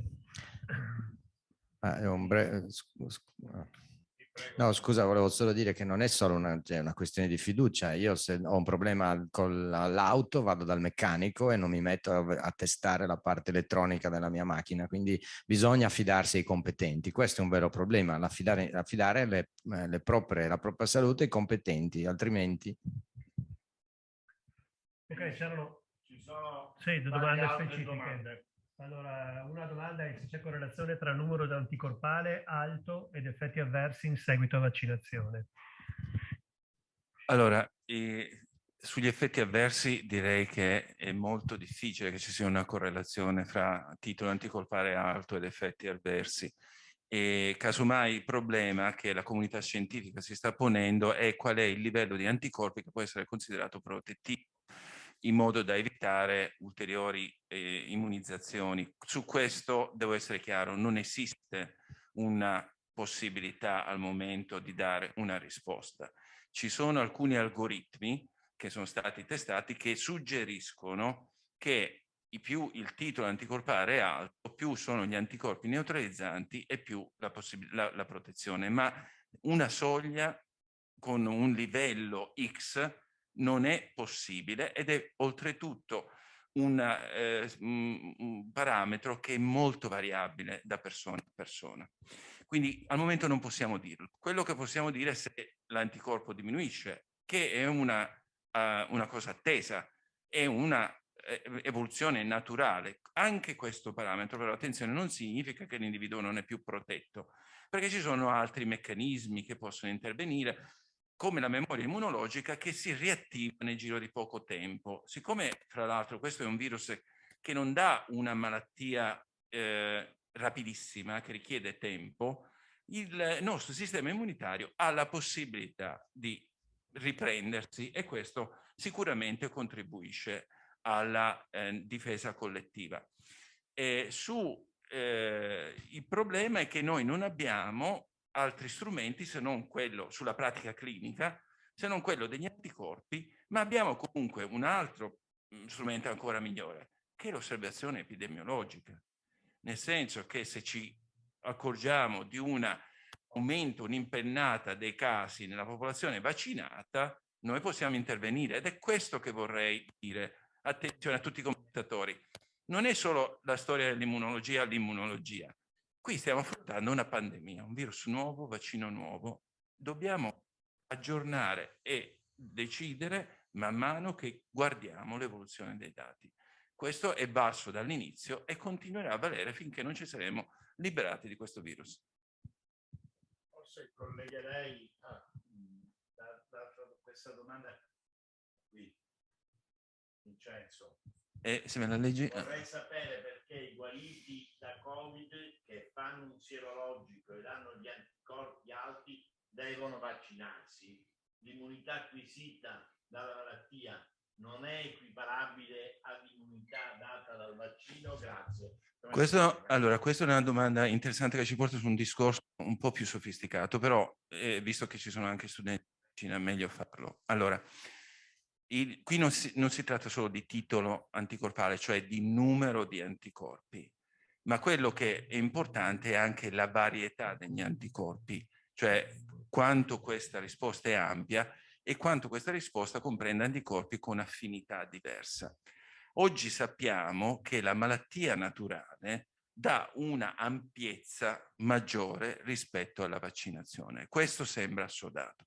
Cioè la vaccinazione dà una quantità di anticorpi più bassa e con un repertorio, diciamo, ristretto, cioè una qualità ristretta. Però quello che sappiamo è che un richiamo aumenta la quantità di anticorpi in tutti gli studi che sono stati fatti, compreso i soggetti immunodepressi. Quindi, se vogliamo aumentare la quantità degli anticorpi in presenza di indicazioni che quella popolazione lì potrebbe essere soggetta, oggi possiamo dare un richiamo. È l'unica cosa che possiamo fare. Alcuni di questi soggetti immunodepressi, fra l'altro, sono quelli che hanno i titoli, quindi i valori anticorpali più bassi. Ecco perché la norma di cautela poi abbracciata dall'AIFA è quella di rivaccinare adesso i soggetti fragili per aumentare questo titolo di anticorpi. È ovvio che non abbiamo la corrispondenza 100%, ma non possiamo rischiare. Non possiamo rischiare quello che abbiamo visto. Grazie Vincenzo, credo che sia stato estremamente chiaro. C'è una domanda che potrebbe rispondere Ugo. Cosa si può dire a riguardo del vaccino in gravidanza?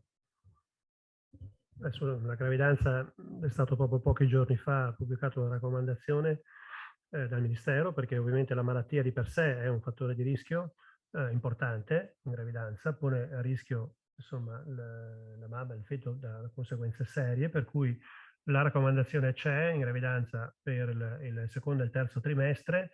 Per il primo trimestre non c'è una controindicazione, ma c'è semplicemente la necessità di valutare bene, da una parte, i potenziali rischi che peraltro vengono al momento collegati più che altro alla febbre che potrebbe venire fuori, a invece ai benefici ovviamente della vaccinazione. Ricordo tra l'altro che serve del tempo per arrivare ad un titolo anticorpale appunto elevato che possa appunto proteggere dalla malattia, e quindi certamente non si può pensare di fare la vaccinazione nell'ultimo mese, insomma, perché sarebbe da questo punto di vista poco utile. Ricordiamo anche che tutte le società, sia di pediatria sia di ginecologia e ostetricia, hanno raccomandato fortemente che ci sia la vaccinazione in gravidanza, sia per la madre che per il nascituro. Una domanda anche per l'allattamento, c'è linea di attenzione. Grazie. Certo, è vero. Davide, c'è questa domanda. Buongiorno, viste le numerose informazioni fuorvianti rispetto all'azione dei vaccini mRNA, mutazioni genetiche, eccetera, eccetera, ci potete fornire un chiarimento in merito anche per spiegarlo ai dubbiosi? Grazie. Da parte sì, ma guardate, la questione è che questo RNA che viene utilizzato come vaccino possa dare mutazioni, affini, veramente è stata un'obiezione che a me ha sempre meravigliato. Perché chiunque abbia un minimo di conoscenza della biologia molecolare sa che l'RNA è proprio una molecola estremamente delicata. Infatti il problema è proprio farla arrivare all'interno della cellula per produrre proteine. Ed è uno diventa praticamente, come poi fanno i virus durante la loro infezione, un RNA come gli RNA cellulari, quindi ha una sua emivita, sparisce senza interagire con nulla e non può integrarsi o diventare frammenti DNA o portare mutazione o portare disturbi di tipo genetico, per cui posso tranquillamente assicurare chiunque affermi questa cosa che è in errore proprio perché non ha queste caratteristiche. È proprio fatto perché produca la proteina bersaglio che la quantità utile per poter avere una risposta immunitaria, ma l'RNA poi sparisce perché si degrada. I nostri RNA vengono cellulari, anche virali nella cellula, vengono a degradarsi secondo una propria legge, anche perché all'interno delle cellule ci sono delle RNA, ossia non è che l'RNA una volta prodotto diventa immortale, tutt'altro, ha delle emivite, alcuni RNA hanno delle emivite bravissime, anche questo non ha un'emivita molto lunga, per cui non può fare altro che il suo mestiere, essere sostanzialmente una molecola che produce quella proteina. Grazie Davide, potresti anche rispondermi a questa domanda riguardo all'insorgenza di nuove varianti. Ah sì, gli animali. Gli animali possono essere serbatoio per nuove varianti? Possono essere serbatoio per nuovi virus, per nuovi coronavirus, più che varianti, perché la variante è sempre intesa una mutazione strutturale importante all'interno della stessa specie, dello stesso virus. Chiaramente basta vedere l'intermedio, perché Se noi andiamo a vedere, per esempio, l'ospite intermedio che abbiamo fatto vedere prima, ossia il pangolino, si ritiene nel caso del SARS-CoV-2, abbiamo sostanzialmente che abbiamo il virus SARS del pangolino, abbiamo alcuni virus dei pipistrelli che hanno delle omologie tra di loro, ma quando entra all'interno dell'uomo e si adatta, come purtroppo è successo, si parla di un altro virus che ha delle forti omologie, ma non è la stessa cosa. Dagli animali possono derivare dei nuovi virus che avranno un'omologia più o meno alta, per carità bisogna vedere chiaramente poi da che virus originano, però le varianti nascono per una replicazione all'interno dell'uomo. Grazie. C'è una domanda. Sì, al microfono ci sono una serie di domande ancora.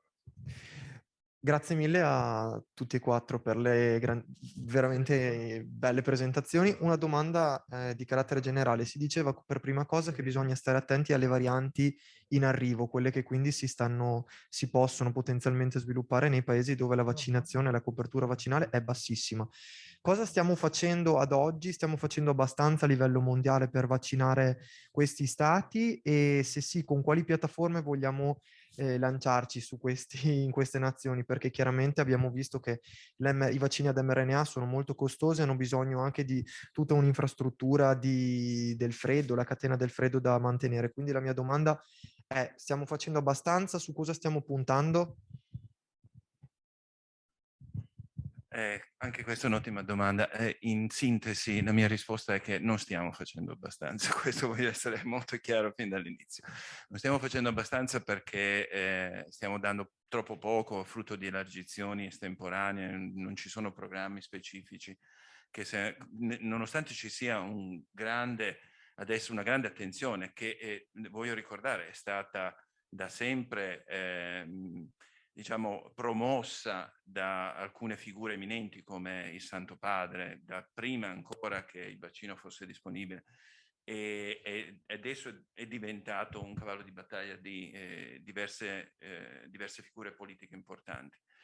E i vaccini che probabilmente andranno meglio non sono questi vaccini, questo lo sappiamo.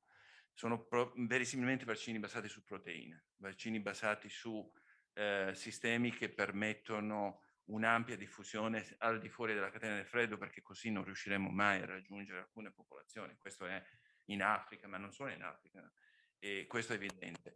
Per cui lo sviluppo dei vaccini non può arrestarsi. Paradossalmente non possiamo fermarci adesso alla semplice distribuzione che interessa soprattutto i paesi in via di sviluppo. Abbiamo bisogno di trovare altre piattaforme vaccinali.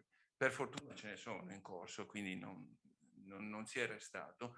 È verosimile che serva sforzo internazionale come quello che c'è stato per arrivare a questo vaccino, per trovare il vaccino per il terzo mondo, cioè per paesi non industrializzati. Qui bisogna che siamo generosi. Bisogna che i paesi destinino una parte del loro bilancio per questi progetti specifici.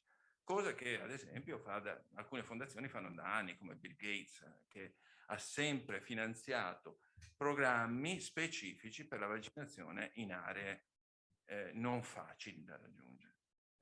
Voglio anche ricordare che ci sono delle petizioni a livello europeo da parte, per esempio, della campagna dei cittadini europei che fa una raccolta di firme perché non ci sia profitto sui vaccini. Quindi è indispensabile, ma è indispensabile, lo diceva recentemente Silvio Garattini, che aveva promosso un appello che io ho firmato ancora a marzo dell'anno scorso, che è un interesse anche nostro, cioè anche proprio egoistico, non è soltanto per solidarietà, che già questo sarebbe sufficiente perché ci sia il vaccino a disposizione di tutti i paesi, ma è il nostro interesse, perché altrimenti la variante poi su cui dobbiamo di nuovo combattere ci nasce dall'Africa e così via, quindi questo è abbastanza evidente. Sì, scusa, volevo un attimo dire che, appunto, collegandomi a quanto ha detto il professor Bonta, che è sacrosanto, che ci sono 5 vaccini, appunto, che sono in rolling review in EMA, alcuni vanno nella direzione auspicata, e ricordo anche che, peraltro, a fronte delle vicissitudini di AstraZeneca, noi abbiamo buttato nel cestino centinaia di migliaia di dosi di un vaccino che si poteva distribuire con molta più facilità rispetto a quelli RNA, appunto per titubanze legate a problematiche insorte di sicurezza. Certo. Altre domande ancora? Potrebbe essere che questo vaccino diventi come quello anti-influenzale, cioè ogni anno una dose? Chi di voi? Se tu lo dai, anche qui usiamo tutto mi state... Colonnello Bernacca, aiuto. No, sì, potrebbe essere. La risposta è sì, potrebbe essere. È verosimile. Anzi, auspico che sia messo, non dico una volta all'anno, ma se deve essere, che venga combinato con quello antinfluenzale, arrivederci. Insomma, diventa una cosa rutinaria. Se fosse così, ci sbarazzeremo tranquillamente di questa emergenza. Quindi sì, potrebbe essere. Tra l'altro si stanno già studiando vaccini combinati, Covid, influenza, che sono in sperimentazione, ed ovviamente è un discorso attuale proprio legato alla campagna antinfluenzale, certo, di quest'anno. Allora, questa domanda, dicono che il virus si trasmette lo stesso anche se si è vaccinati. Allora, che senso ha? Spiegazione molto semplice, per favore. Beh, si protegge la comunità né più né meno, sono comunque straordinariamente pochi le persone che vaccinate possono trasmettere il virus, e poi va anche ben dimostrato. E allora qual è il problema? Il beneficio è sempre straordinariamente superiore a questa ipotetica circostanza che può succedere raramente, ma insomma... Il vaccino non è efficace al 100%. Certo. Il vaccino non è una barriera che impedisce al virus di entrare, ma tutti i dati ci dicono che il vaccino limita la diffusione del virus. Roberto, vorrei dire a questo proposito che anche qui la memoria è corta. Questi vaccini sono nati per proteggere dalla malattia severa, se vi ricordate, tutti gli studi sono nati in questo modo. Siamo stati sorpresi dallo scoprire che c'era un'efficacia anche nella trasmissione del virus. I soggetti vaccinati hanno un titolo, scusate, hanno una viremia, quelli che si infettano hanno una carica virale inferiore, quindi hanno una capacità inferiore di trasmettere. Parliamo sempre poi di positività, che non significa necessariamente trasmissione. Attenzione su questo punto, perché potrebbe essere positivo ma essere abortivo il ciclo del virus, non tale da infettare. E del resto lo vediamo nell'epidemiologia quotidiana. Noi stiamo uscendo fuori da una situazione critica, non per altro, ma grazie al vaccino. È l'epidemia di cui stiamo parlando, non solo i casi severi. Perfetto. Prego. Scusa, aggiungevo una cosa perché sono completamente d'accordo. Poi il discorso è questo, che se io avessi in teoria un vaccino che subisco un'infezione ma non una malattia, ma ben venga, perché riuscirei sostanzialmente a risolvere il problema proprio cogente della manifestazione clinica. Quindi anche nel caso più negativo, che non è vero perché Vincenzo ha spiegato chiaramente la cosa, vedo questo. Poi scusate, adesso sono domande giuste perché uno ma basta vedere le curve, ragazzi. Abbiamo svuotato, gli ospedali si stanno svuotando, i morti sono sempre di meno, quelli che ci sono purtroppo sono coloro che non sono vaccinati nella stragrande maggioranza dei casi.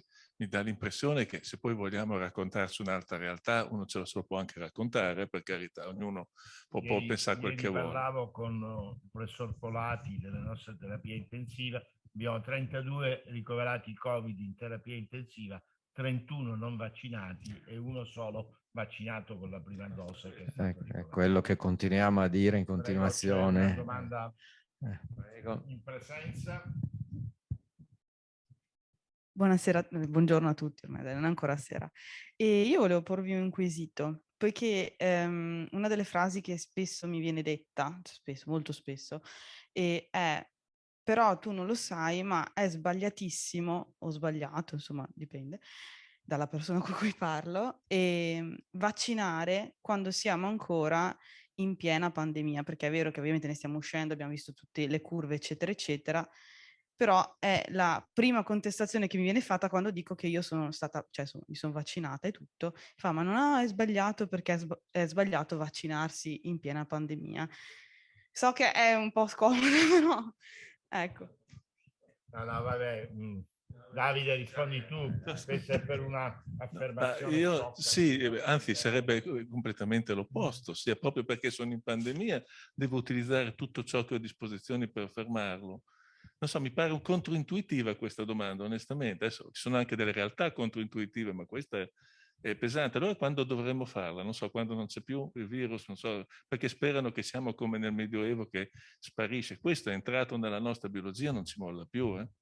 Sì, e questo è il concetto di base. Questo virus non se ne va più dalla popolazione umana, non è che fa il salto indietro e scompare, quindi qua possiamo solo limitare gli effetti ed avere una vigilanza attenta nei prossimi anni, coinvolgendo anche altri paesi, non solo i nostri. Dico solo, questa domanda da cosa nasce? Purtroppo nasce dal fatto che è stata data larga diffusione ad una lettera che è stata inviata da un veterinario che si era occupato sì di vaccini, ma che dal 1995 in avanti non c'è una sua pubblicazione, è olandese se non mi ricordo bene il nome, che ha detto questa cosa, che non si deve vaccinare in pandemia perché questo favorisce l'insorgenza di varianti. Tu hai risposto prima la domanda specifica perché il meccanismo non è come quello degli antibiotici, va bene? L'hai spiegato, è diverso rispetto ai virus. Quindi veramente anche questa è una, purtroppo, delle affermazioni fatte non sulla base dei dati. Noi cerchiamo sempre di quello che affermiamo di avere dietro dei dati, delle curve, come sono state mostrate, alcune purtroppo non le abbiamo potute mostrare, ma di dati che sono recuperabili in letteratura, ci sono tantissime pubblicazioni, mentre poi lì c'è l'affermazione di anche i premi Nobel dicono delle stupidaggini. Vorrei ricordare che Watson, quello della doppia elica, ha fatto affermazioni terrificanti nella sua vita. Gli sono stati ritirati anche dei premi che gli erano stati concessi per quello che ha affermato. Ma veniamo alle nostre domande. Allora, non si conoscono gli effetti a medio e lungo termine. Quali sono gli effetti invece sulla struttura del nostro DNA? Credo che già sia stata data una risposta da Davide. Nessuno. Sono stato tranquillo, nessuno.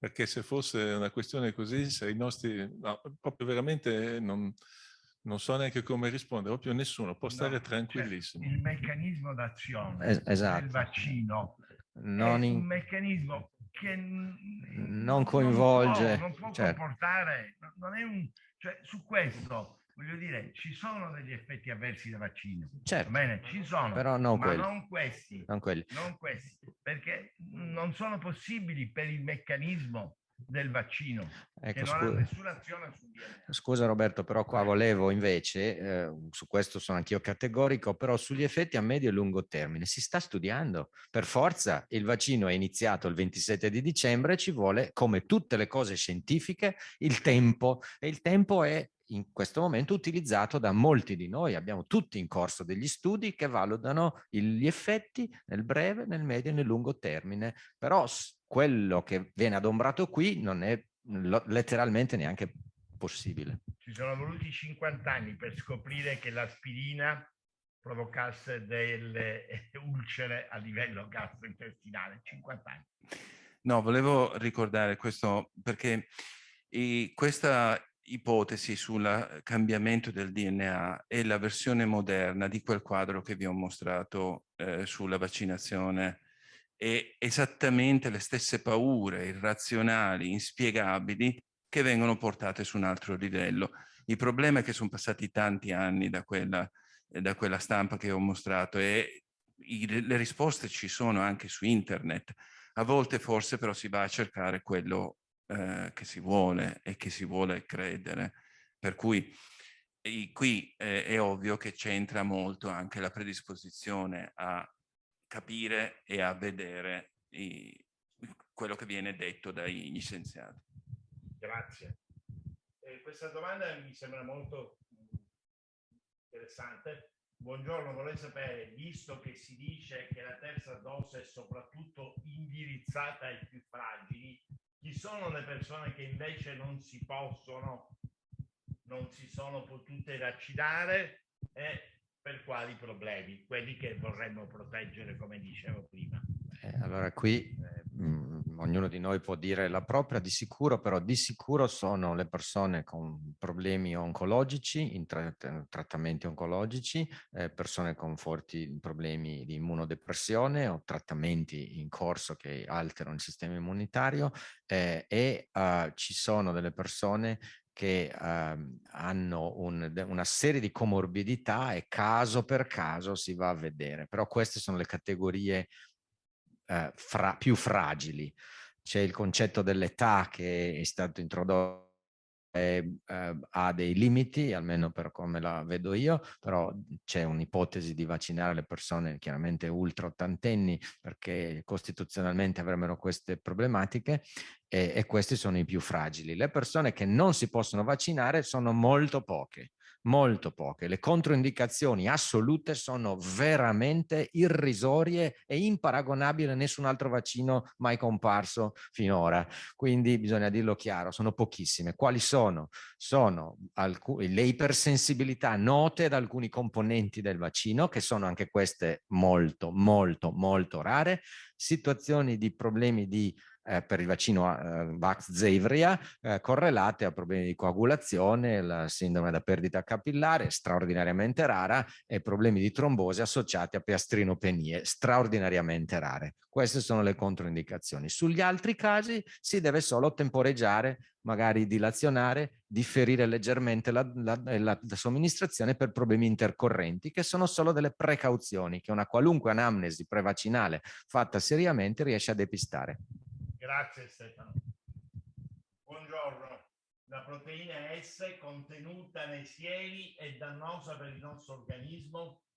Inoltre, perché si vaccinano le persone immunodepresse, morbo di Crohn e persone con il fattore quinto di Leiden? Ringrazio anticipatamente Elisa Nevini. Prego, chi risponde a questo? No, non ci sono evidenze perché la proteina S, tra l'altro chiariamo un punto, al momento attuale non abbiamo vaccini in cui la proteina S è componente del vaccino, cioè la proteina S viene espressa dopo che l'RNA è stato tradotto e viene espressa temporaneamente. È molto difficile pensare, in questo momento non abbiamo evidenza, che la proteina S sia prodotta in quantità sufficienti da poter essere detettabile o riscontrabile. Quindi questo è la posizione. Sul discorso della eventuale, perché ci sono state anche qui delle ipotesi che la proteina S potesse attivare in maniera abnorme la coagulazione. Sono state avanzate una serie di ipotesi. Anche questo è rimasto a livello di ipotesi, non è mai stato provato. E le complicanze tromboemboliche, alcune complicanze, sono state messe in correlazione con un fattore diverso del piastrinico verso cui una parte della popolazione ha degli anticorpi, degli autoanticorpi. Anche qui non sappiamo ancora se sono preesistenti, se sono più elevati nei soggetti vaccinati rispetto alla popolazione. C'è stato comunque una warning, un'attenzione che ha portato poi alla sospensione in qualche modo della vaccinazione di AstraZeneca, che era correlata. Ma queste associazioni con i due vaccini che a RNA non sono statisticamente significativi. Questo va detto, non c'è alcuna prova che i vaccini a RNA attraverso meccanismi simili possono indurre lo stesso tipo di patologia. C'è un'altra domanda a cui credo che di fatto abbiamo già risposto. Buongiorno, una curiosità: è stato fatto qualche studio riguardo ai rischi a lungo termine dovuto a qualche componente dei vaccini? Diceva prima il professor Paolo, ci sono in corso degli studi, abbiamo iniziato a vaccinare da poco, quindi a lungo termine. Però sì, no, volevo solo chiarire che appunto anche in questo contesto poi il percorso è sempre lo stesso, cioè in sostanza si identifica un potenziale problema e poi c'è il modo di verificare se quel problema c'è o non c'è. È stato ricordato prima l'autismo, che pure nasce, abbiamo detto, da una falsificazione di dati, però quel problema lì è stato comunque verificato e quindi ci sono più di uno studi epidemiologici che hanno dimostrato la mancanza di correlazione. Quindi una volta che un problema si solleva c'è modo di vedere se c'è o non c'è. Possiamo aspettare però. È ovvio che non abbiamo peraltro nessun dato che ci faccia prevedere che ci possano essere problemi a lungo termine. Ci vuole anche comunque un'ipotesi del perché si debba verificare un determinato evento. Farmacologia, non conosciamo i meccanismi dell'azione dei farmaci, possiamo ipotizzare che ci siano o non ci siano determinate conseguenze.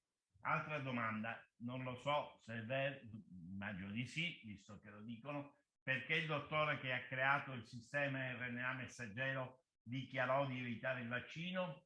Quali sono gli ingredienti del vaccino? Non lo so. Ma io conosco un po' di persone, compreso anche quello che ha fatto il primo vaccino RNA, non mi consta che abbia mai dichiarato, anzi continua a perseguire la possibilità di utilizzarli. Tra l'altro, una curiosità, questi vaccini RNA sono stati sviluppati come vaccini antitumorali all'inizio, in un contesto completamente diverso. E anni e anni fa, io ero ancora, mi ero laureato, specializzato da poco ed ero andato negli Stati Uniti, un'altra epoca, e in quegli anni si studiavano i primi vaccini RNA. Quindi sono passati diversi anni a contestare quello che si dice, il percorso è stato rapidissimo. Conosco chi ha inventato il vaccino, non mi pare che abbia detto questo. Oltre all'RNA, questi vaccini contengono delle miscele lipidiche che non sono dannose, il polietilenglicol, il PEG, su cui è stato avanzato la possibilità che possa dare reazioni avverse attraverso meccanismi che probabilmente non sono immunologici, però non abbiamo evidenze a tutt'oggi che ci sia una reale risposta nei confronti del PEG o di un'altra molecola che si chiama polisorbato che in qualche modo appartiene alla stessa famiglia. Non abbiamo dati che vanno in questo senso. L'abbiamo cercato, non è che non l'abbiamo fatto. Grazie. Vorrei che rispondessi anche a quest'altra domanda di Annalisa Butturini. Buongiorno, perché si è puntato come strategia soprattutto sui vaccini e non sulle cure? Allora, io posso testimoniare che non è così, perché abbiamo lavorato sulle cure quando abbiamo avuto la prima ondata. Anzi, abbiamo contribuito, questa università ha contribuito fra i primi centri al mondo a definire il ruolo di un farmaco che si chiama baricitinib, che solo qualche mese fa è stato trovato come terza terapia. Le terapie al momento disponibili sono poche, sono un antivirale, cortisonici e questo farmaco che noi abbiamo testato a quei tempi in maniera off-label, come si dice, cioè abbiamo creduto che quel farmaco potesse servire e l'abbiamo dato, ma quei farmaci servono solo a impedire le complicanze più negative nei pazienti ospedalizzati e funzionano in particolari stadi clinici della malattia. Non sono una panacea. Nessuno di questi tre farmaci, gli antivirali funzionano nelle fasi iniziali, i cortisonici nelle fasi più avanzate quando il paziente è in terapia intensiva e richiede ventilazione dell'ossigeno, questo farmaco che si chiama baricitinib nei pazienti intermedi che stanno per andare, ma non abbiamo una cura a tutt'oggi che possa permettere di evitare e azzerare il quadro clinico. Ecco perché i vaccini sono insostituibili, e lo dice uno che ha studiato su queste cose. C'è una frase latina che dice "Prestantius est prevenire quam lenire", e i dati che abbiamo fatto vedere prima del crollo di tutti quegli indicatori, tutti sull'impatto sanitario, testimonia del perché è necessario puntare soprattutto sui vaccini proprio in questo tipo di malattie. Ma poi, come anche ci ha mostrato nella storia dei vaccini il professor Bronte, è quello che l'OMS, l'ho ricordato prima, stima la riduzione della mortalità da malattie infettive in 3 milioni all'anno, la riduzione legata ai vaccini. Va bene? non c'è nulla di efficace come i vaccini, quindi non è che si è puntato su quella, perché questo ci dice le conoscenze che abbiamo attualmente. E voglio ricordare che le terapie antivirali non è facile. Per l'AIDS ci abbiamo messo 11 anni per riuscire ad avere una terapia efficace, 11 anni da quando si è individuato il virus. Passiamo a qualche altra domanda. Sì, c'è questa secondo me interessante, come mai i pipistrelli sono spesso serbatoi di virus in grado di fare il salto di specie? Questa è una domanda bellissima, perché come virologi ce lo stiamo chiedendo tanto, tant'è vero che sono aperti degli studi importanti sul sistema immunitario dei pipistrelli, e qui ci fondiamo con Vincenzo, perché in effetti è una bella domanda, perché poi tutti questi virus, i pipistrelli, non danno assolutamente, quindi vuol dire che ci sono stati molto bene. Il pipistrello poi è un animale che vive tutti insieme e quindi c'è una circolazione che per esempio per il coronavirus è molto buona, perché può ricombinare facilmente, perché proprio come popolazioni vivono in caverne tutti insieme con grandissime colonie, e quindi questo certamente per il coronavirus lo fanno una specie molto interessante. Però il perché poi il sistema immunitario del pipistrello regga tutte queste infezioni è una bella domanda. È chiaro che probabilmente sono virus che da notte dei tempi sono presenti lì, quindi hanno già passato il vaglio, diciamo, dell'equilibrare l'azione patogena dall'azione replicativa. Però è una cosa che adesso è molto in voga, infatti ci sono stati alcuni finanziamenti importanti proprio sui pipistrelli. Grazie. C'è una domanda che abbiamo lasciato indietro, sempre sulle terapie. Cosa ne pensate sull'utilizzo del plasma iperimmune come cura, di cui si è molto discusso? E questo è un altro aspetto che rimane dubbio, perché non ci sono, a mio parere, non ci sono dati convincenti che il plasma iperimmune possa avere un effetto. Quegli studi, quei pochi studi che dimostrano efficacia, parlano di un'azione molto precoce, cioè devono essere somministrate entro pochi giorni dalla sospetta infezione alla positivizzazione. Però a questo punto, rispetto ad un prodotto che è difficilmente standardizzabile, che può avere di tutto e che può esporre a rischi importanti, compreso anafilassi, forse è meglio utilizzare anticorpi monoclonali in combinazione, che sono più dosabili, gestibili e controllabili nella loro produzione. Quando si inocola un plasma bisogna sempre ricordare che non sappiamo cosa c'è in quel plasma e si possono avere reazioni avverse. Quindi l'utilità, secondo me, è limitata. Grazie, condivido. Altra domanda, anche se un po' ripete, ma comunque, dopo la conclusione della vaccinazione con la terza dose più fragile al personale sanitario con età superiore ai 60 anni, secondo voi verrà estesa anche al resto della popolazione? Già prima un po' abbiamo risposto, se vogliamo ribadire che stiamo a vedere. Sì, stiamo a vedere, il dibattito è in corso e come in queste situazioni bisogna sempre tener conto di tanti fattori, non solo dell'aspetto scientifico, ma dell'aspetto anche della salute pubblica più in generale, quindi è in corso il dibattito, è probabile ma non è sicuro.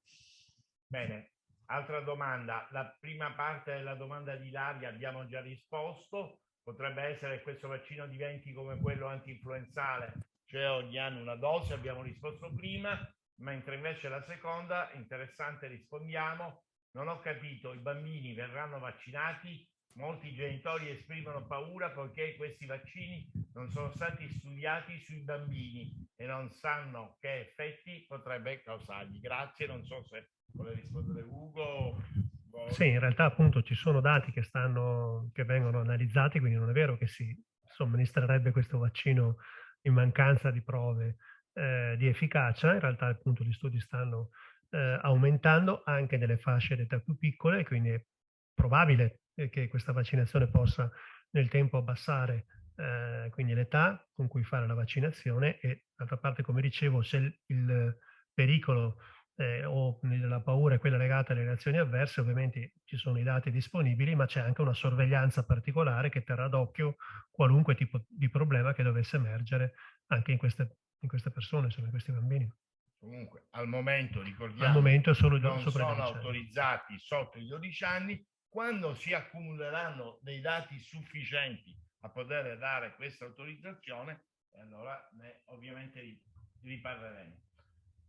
Due domande da parte da informatico. Noto che una delle maggiori differenze tra emergenze sanitarie passate rispetto a questa risiede nella mole di dati accumulate da vari enti, piccoli e o internazionali. Ad oggi si può dire che questi dati accumulati siano corretti e di pubblico dominio? Inoltre esiste qualche persona, ente, in grado di raccogliere queste mole di dati e di dargli un'interpretazione corretta? Per quest'ultima domanda mi riferisco a tentativi di interpretazione corretti o meno avvenuti negli ultimi 2 anni. Non facilissimo rispondere a questa domanda. Io mi ci provo io, poi cedo volentieri. Ma no, ci mancherebbe, anzi credo che abbiamo condiviso.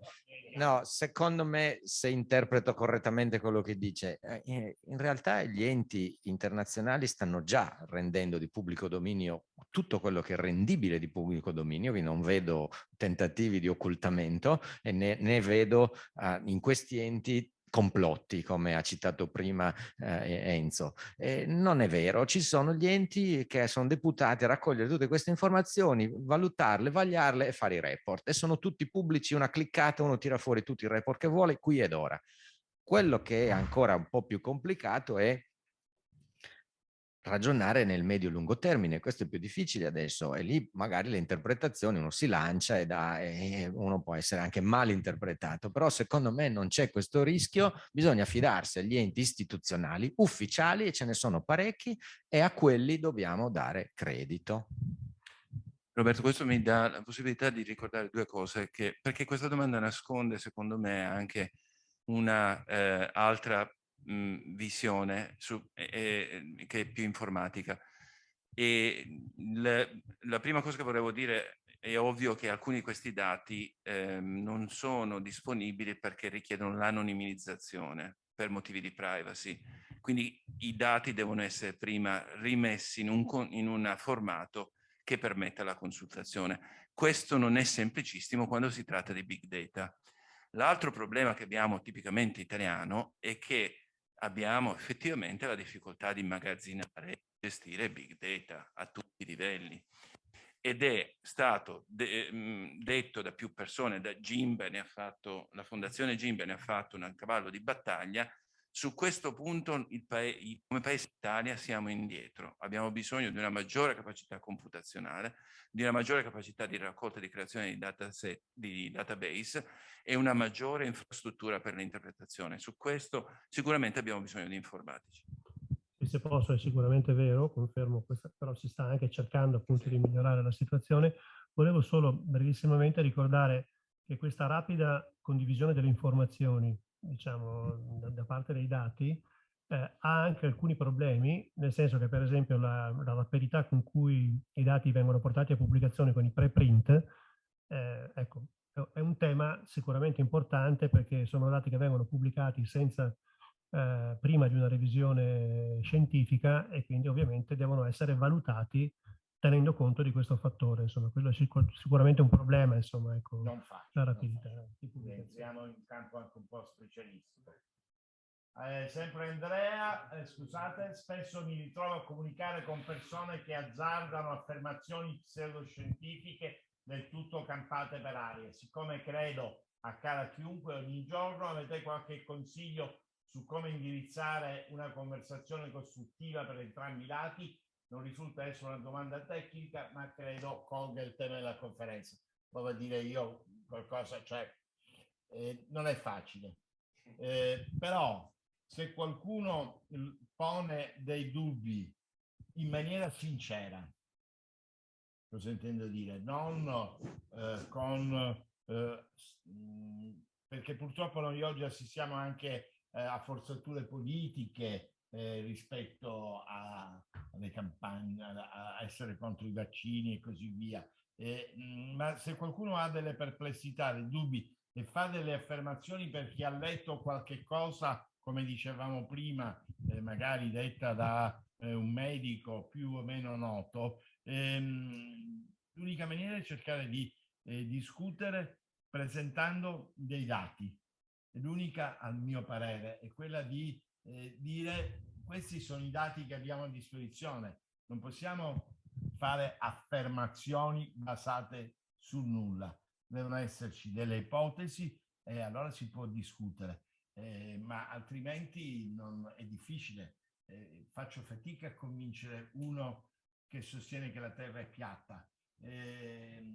Certe volte, francamente, è veramente difficile. Però bisogna cercare di dialogare, di convincere, soprattutto quando ci sono le paure, perché le paure hanno qualche cosa di cui dobbiamo tenere in considerazione per cercare di convincere. E io credo che per convincere è quella di presentare i dati che abbiamo a disposizione in questo momento, che possono cambiare. La scienza non è oggi questo è vero, domani potrebbe modificarsi qualche cosa.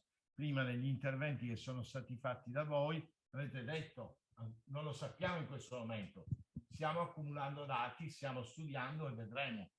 Per quello che sappiamo oggi possiamo fornire queste informazioni che stiamo cercando di dare. Però se qualcuno vuole aggiungere qualche cosa, ovviamente può. A posteriori, quali sono stati i paesi che hanno saputo gestire meglio la diffusione del virus? Quali sono stati gli interventi più efficaci? Non so, Stefano, Davide. Allora, Italia bene, complessivamente, Israele bene, penso, insomma, poi dopo adesso non ho un panorama, adesso non voglio neanche, sono cose anche oltre le nostre competenze, parlo come cittadino. Di sicuro gli Stati Uniti hanno fatto qualche errore, di sicuro qualcuno è stato più rigoroso di noi su certi campi. I francesi, per esempio, hanno avuto un lockdown molto più severo di come è stato in altri paesi. Complessivamente quello che guida sono, secondo me, adesso i numeri sull'impatto sanitario, e in questo momento l'Italia a conti fatti è messa molto bene, quindi complessivamente, pur con qualche errore di percorso che ci sta per 1000 ragioni, però i dati oggi sono complessivamente soddisfacenti, quindi direi bene l'Italia. Fabio ci pone questa domanda: secondo Ipsos Mori il popolo italiano è ignorante, quali sono i principali errori comunicativi della campagna vaccinale e come si può rimediare? Qualcuno?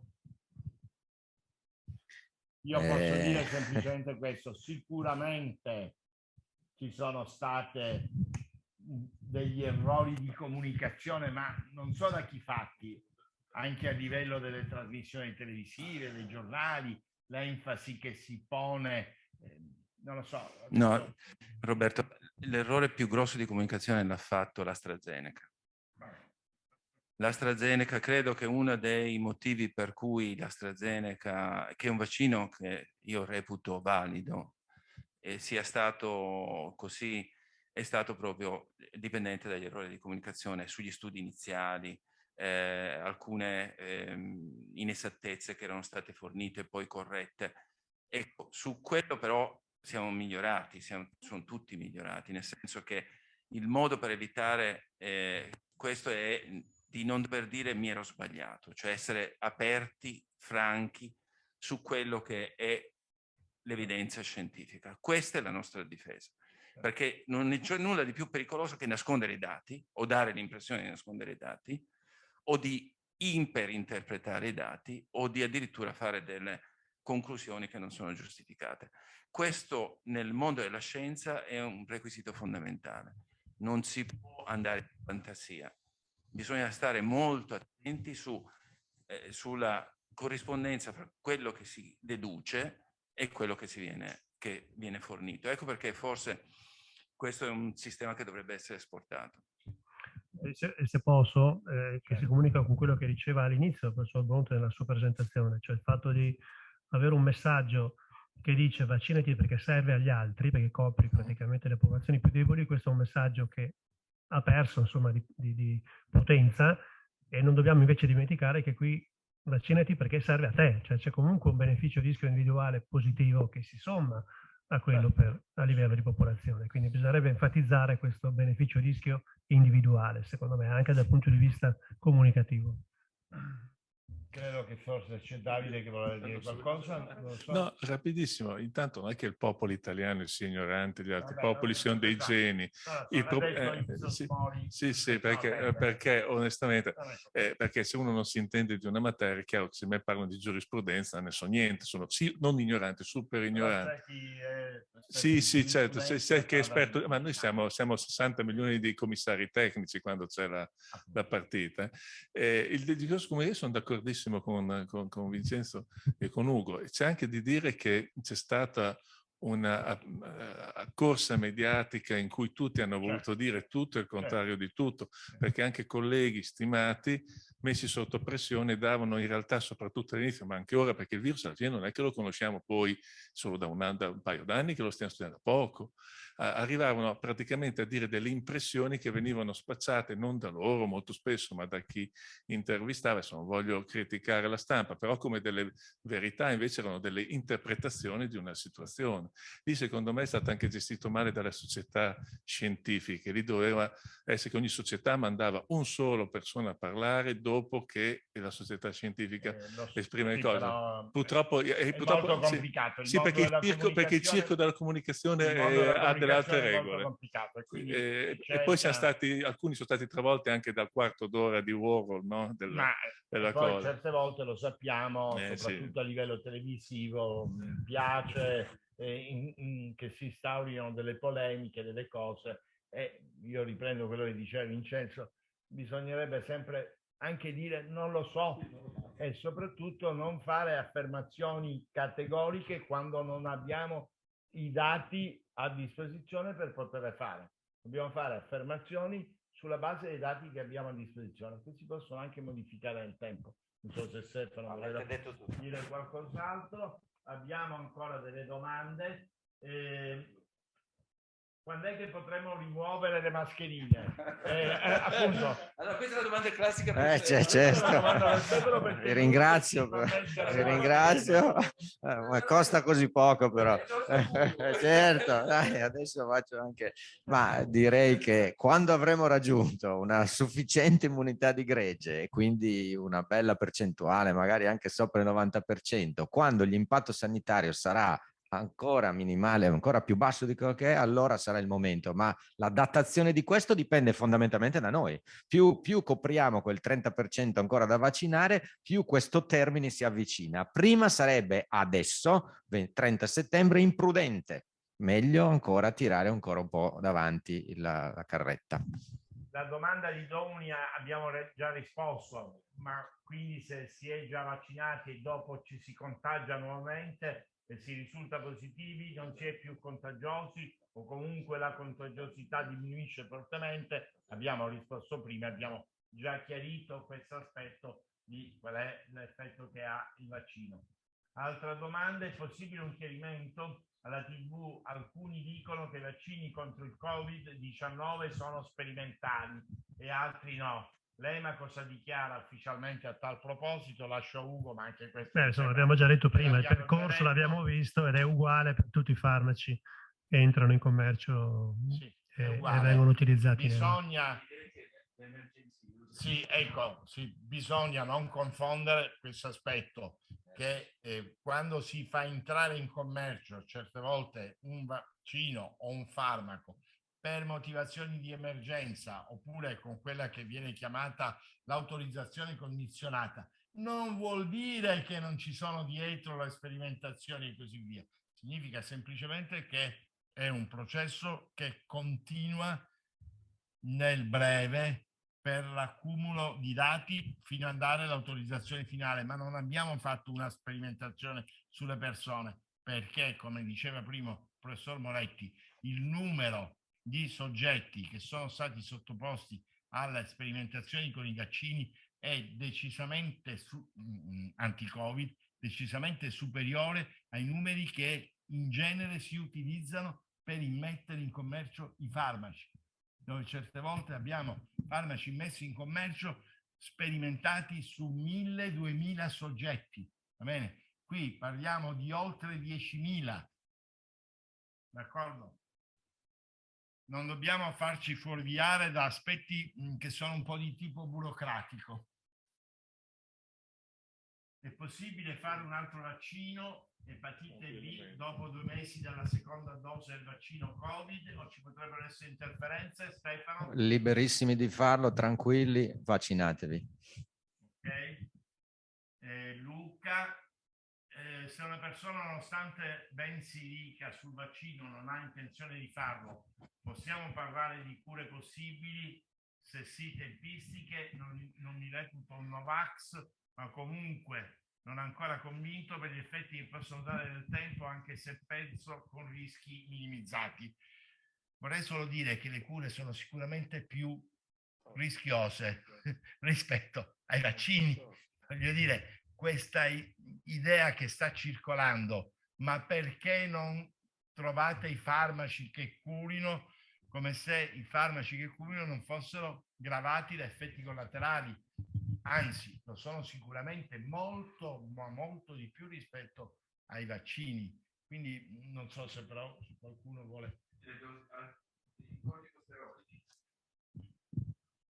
L'esempio classico è quello dei corticosteroidi, che sono stati a un certo punto dati indiscriminatamente in una fase purtroppo della pandemia. E quei farmaci sono utilizzati da anni, ma sappiamo benissimo che sono fra i farmaci che hanno più effetti collaterali, metabolici, immunologici, di varia natura. Ecco, io penso che nella fase di utilizzo indiscriminato qualche patologia e qualche soggetto privato in ospedale fosse causato dall'utilizzo indiscriminato del corticosteroide più che dalla patologia stessa. Quindi bisogna fare attenzione, come diceva Roberto, alcuni farmaci hanno delle controindicazioni e hanno degli effetti collaterali importanti. Quindi io non so se valga la pena, rispetto a un vaccino, pensare di utilizzarli nelle fasi, in qualsiasi fase. Anche gli anticorpi monoclonali che però sono utili solo entro poche ore dalla positivizzazione e per alcune persone fragili. Per sorridere comunque, ogni volta che si sente un commento dichiaratamente contro i vaccini, il discorso inizia sempre dicendo io non sono un Novax, però... No, ma non, adesso io... Per noi è sempre difficile, noi lo sappiamo, aderire a una terapia preventiva che previene qualcosa è sempre più difficile rispetto a ho dolore, mi prendo qualsiasi cosa pur di eliminare il dolore, va bene? E quindi non si bada a effetti collaterali, a nulla. Mentre invece non sto male, ma prendo un farmaco per prevenire l'infarto, per prevenire un ictus, per prevenire una malattia infettiva, allora lì comincio a dire ma sto bene, piglio una cosa e potrebbe farmi male. Questo sicuramente è un qualche cosa che sappiamo, che conosciamo, dobbiamo cercare di diffondere, non perché gli italiani sono ignoranti, giustamente come dice Davide, ma di far comprendere che in realtà il rapporto fra i benefici che possiamo ottenere rispetto ai rischi che corriamo è per noi nettamente superiore.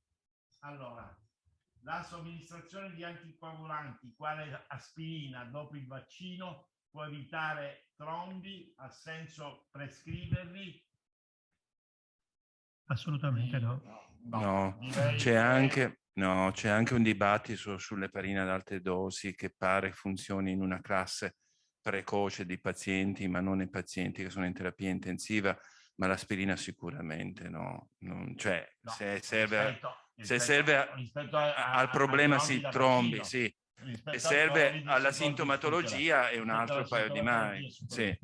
Però anche qui sul discorso allora, il fenomeno tromboembolico è legato al vaccino AstraZeneca, va bene? Non per gli altri vaccini intanto. Ancora una volta, indubbiamente non possiamo non dire che non ci sia un rischio trombotico con il vaccino AstraZeneca, ma è comunque inferiore al rischio trombotico che si ha nei pazienti che hanno il Covid, ma 100 volte inferiore. Quindi ancora una volta è sempre il bilancio tra il beneficio che otteniamo non ammalandoci in maniera grave, come è stato detto prima, rispetto a quello che invece possiamo avere quel rischio minimale. Roberto, prego. Non solo il rischio trombotico, ma anche la miocardite è la stessa cosa. Uno studio su più di 800.000 soggetti in Israele ha mostrato che la miocardite è più frequente, 10 volte più frequente nei soggetti che hanno la malattia, che sviluppano la malattia rispetto ai soggetti vaccinati. Hai fatto bene a specificare questa cosa. Quello sulla fertilità. Ecco, la fertilità. Buon pomeriggio. È vero che conseguentemente al vaccino potrebbero sussistere problemi di fertilità. In caso non sia vero, perché c'è questo pensiero comune. Da cosa è nato? È vero, si è diffusa questa cosa. Anche una mia cara nipote ha questo problema e non vuole fare vaccinare la figlia. Io tento di convincerla che non c'è nessun dato, non ci sono evidenze. Il meccanismo del vaccino, io non riesco a ipotizzare un meccanismo che mi possa dire che uno diventi non fertile. Chi fa queste affermazioni dovrebbe quantomeno cercare di spiegare, perché altrimenti si può dire qualunque cosa, devi almeno cercare di... Non ci sono dati, e questo è certo, ma almeno devi avere un'ipotesi. Io penso che, perché, ma spiegalo. Io non saprei, è difficile per noi dire da cosa è nata questa cosa, perché per noi non è nulla di vero. Salve, ci sono state segnalazioni di reazioni avverse diverse, esempio vertigini, capogiri, presenti anche dopo diversi mesi alla somministrazione del vaccino, da quelle più frequenti come la febbre presenti già nei bugiardini dei vari Pfizer, Johnson, Moderna. Prego Ugo. Sì, questo diciamo, è vero che non sono tante, ma o meglio, non è vero che sono diverse, sono molto poche. C'è qualche caso che viene segnalato di eventi avversi non gravi, ma che si prolungano molto nel tempo. Sapete che anche la malattia Covid ha questa sindrome di long Covid con sintomi che prolungano. Devo dire che al momento stiamo cercando di capire se queste sono effettivamente segnalazioni collegabili, insomma, o eventi collegabili alla vaccinazione oppure no. Però si tratta al momento di pochi casi segnalati e non di casi frequenti. Parliamo appunto di eventi avversi leggeri che si prolungano praticamente nel tempo. Sono situazioni che evidentemente sono difficili da valutare, però ovviamente le stiamo valutando. Vorrei anche ricordare però quali sono gli effetti a lungo termine del Covid. Certo. Perché si dimentica che abbiamo anche una sindrome che viene chiamata long Covid, che sta provocando a moltissimi, ecco, forse sì, infatti volevo precisare che nella popolazione che stiamo seguendo noi, che è anche molto veronese, e anche quelle che stiamo seguendo con degli studi multicentrici, appare molto chiaro che il problema è il long Covid e non il long vaccine.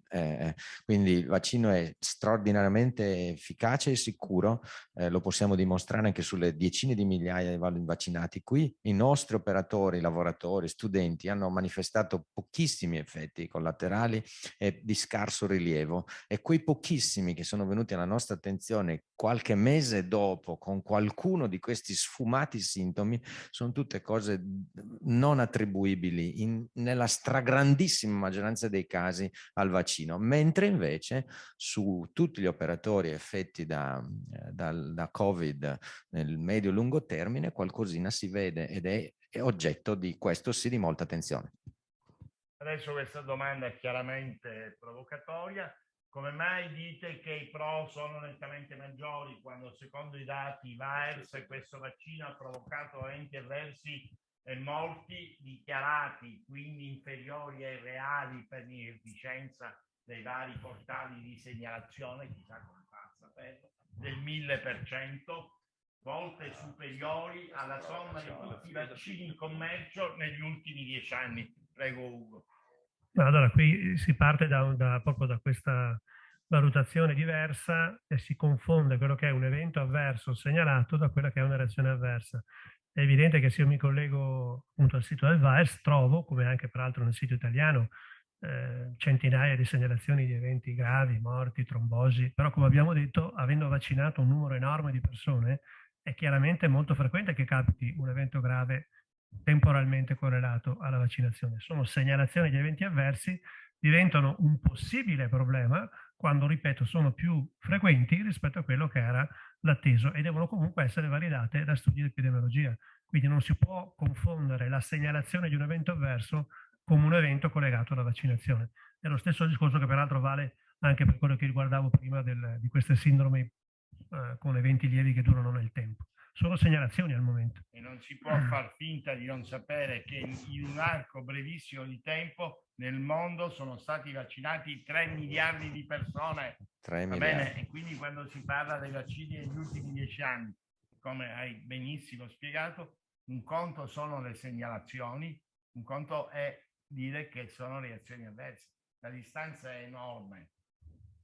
Stefano, volevi aggiungere qualcosa?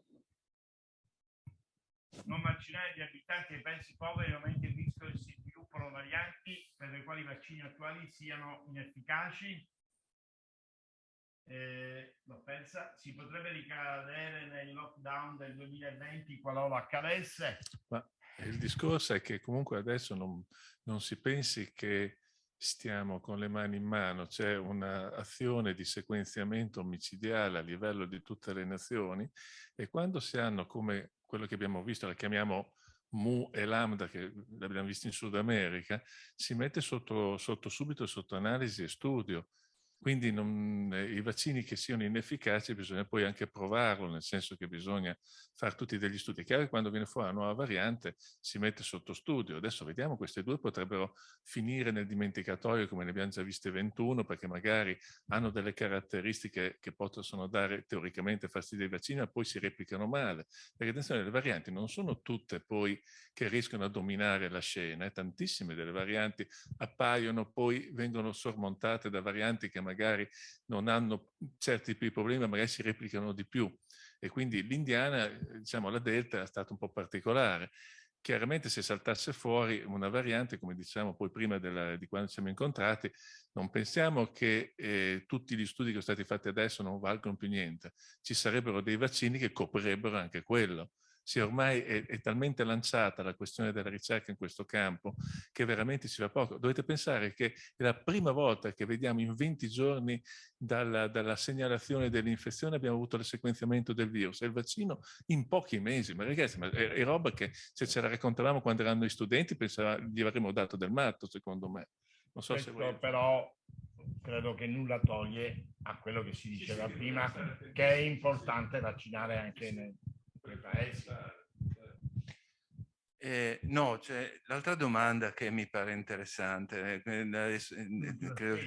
Buon pomeriggio, volevo chiedere e capire la differenza tra dose booster e quella addizionale per quanto riguarda la terza dose, grazie in anticipo. Allora, vorrei dire subito, questo è un esempio di cattiva comunicazione, perché non c'è alcuna differenza. Dose booster, terza dose, dose di richiamo, sono la stessa identica cosa. Chi dice il contrario dovrebbe spiegare poi in televisione che cosa intende, perché è un richiamo di un vaccino già effettuato. L'unica differenza rispetto al passato è che il ciclo vaccinale prevedeva inizialmente 2 inoculazioni a distanza, ma questa è l'unica differenza. Ci sono già richiami per una grande categoria di vaccini e si chiamano richiami. Non capisco perché per questi vaccini debba essere usato il termine booster, terza dose. È un richiamo, punto e basta. Non c'è alcuna differenza. Grazie Vincenzo. Scusiamo Noemi, potreste ripetere se una persona vaccinata risultata positiva possa o meno contagiare altre persone? Ho perso la parte di spiegazione relativa. Allora, ripetiamo. Allora, al momento attuale sono in corso studi per capire se l'infettività di una persona che è stata vaccinata e che diventa positiva è equivalente a quella di una persona non vaccinata. I primi studi sembrano indicare che ci sia una caduta nei soggetti vaccinati della quantità di virus, chiamiamola così, che questi soggetti possono produrre, e che questo contribuisca a limitare la diffusione del virus. Quindi c'è un'azione del vaccino anche nell'interrompere la trasmissione da individuo ad individuo. È ovvio che questo però non è 100%, attenzione, ed è inferiore come percentuale rispetto alla protezione dalla malattia grave. Quindi il singolo caso non è possibile dire tu sei vaccinato, sei stato infettato, hai o meno la possibilità di infettare da altri. Globalmente però sappiamo che c'è stata una grossa riduzione della capacità di infettare. Grazie. Non ci sono altre domande, ma io ne ho una però per Davide, perché la mia curiosità. Vorrei sapere qualcosa un attimo sui tamponi, sulla loro affidabilità, sulle differenze fra i vari tamponi. Sì. Il gold standard è il tampone nasofaringeo classico, nel senso che si agisce con questa modalità e si analizza con le multiplex PCR. Quello è stato anche quello un grande successo della molecolare, perché pensare che dopo un mese avevamo già questo primo sistema, che poi non è cambiato, che cerca dai 3 ai 4 geni in contemporanea, evita anche il problema delle varianti, perché ci dovrebbe saltare fuori una variante che muta dappertutto, in quei 4 siti, che è statisticamente vicino all'impossibile. Quindi praticamente sarebbe veramente una cosa clamorosa. Basta vedere anche l'HIV, che per riuscire a eliminare praticamente il discorso della triplice terapia bisogna di mutazioni sequenziali enormi. Nel caso nostro, dovendo fare una diagnosi, è praticamente vicino allo zero la possibilità di una mutazione così massiva. Sarebbe un altro virus, ecco, parliamoci chiaro. Oggi quello è il sistema migliore, certamente, perché è molto profondo e spiega anche quello che dà forza, anche quello che diceva prima Vincenzo, che si può determinare, anche se in maniera diciamo relativa, anche le cariche virali, quindi la quantità di virus, che in effetti nei pazienti vaccinati, se vengono infettati, è più bassa. Al momento i dati dicono questo. Oggi si è passato adesso a pensare alla saliva. Avete visto che ultimamente hanno pensato di sostituire questo tampone alla saliva, perché è più facile da ottenere. All'inizio erano abbastanza distanti i dati, poi con diverse modifiche che sono state fatte si comincia ad avvicinare in maniera importante ai valori ottenuti a livello nasofaringeo. Non siamo ancora a quel livello lì, però è un'alternativa che può essere utilizzata, soprattutto avvicina di più il paziente, perché il tampone classico nasofaringeo può dare fastidio, perché in effetti è particolare, fastidioso, e per cui magari le persone hanno meno piacere.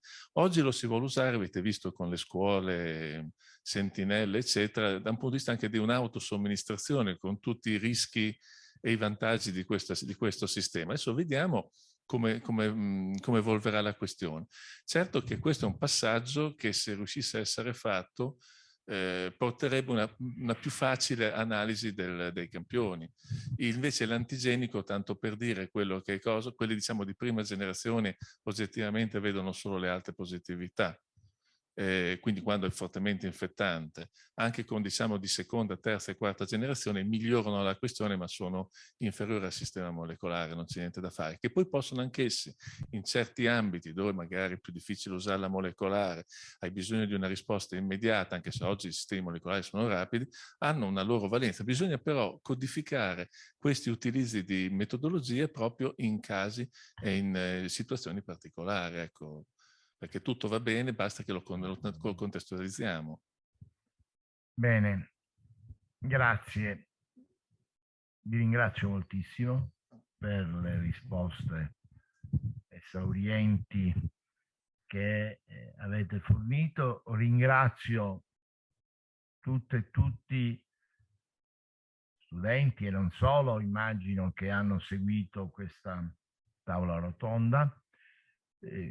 Comunico a studentesse e studenti che hanno bisogno, vogliono un attestato di partecipazione, dovrebbero scrivermi al mio indirizzo di posta elettronica roberto.leone@univr.it. Noi verifichiamo la presenza che è stata fatta anche da remoto e farò avere il prima possibile l'attestato. Un'ultima cosa, vorrei ricordare che l'Ateneo di Verona, su spinta in particolare del magnifico rettore professor Nocini, ha promosso e favorito da subito la vaccinazione dei propri dipendenti, e abbiamo visto anche i dati che ci ha fornito il professor Porru, ed oggi fa lo stesso con studentesse e studenti.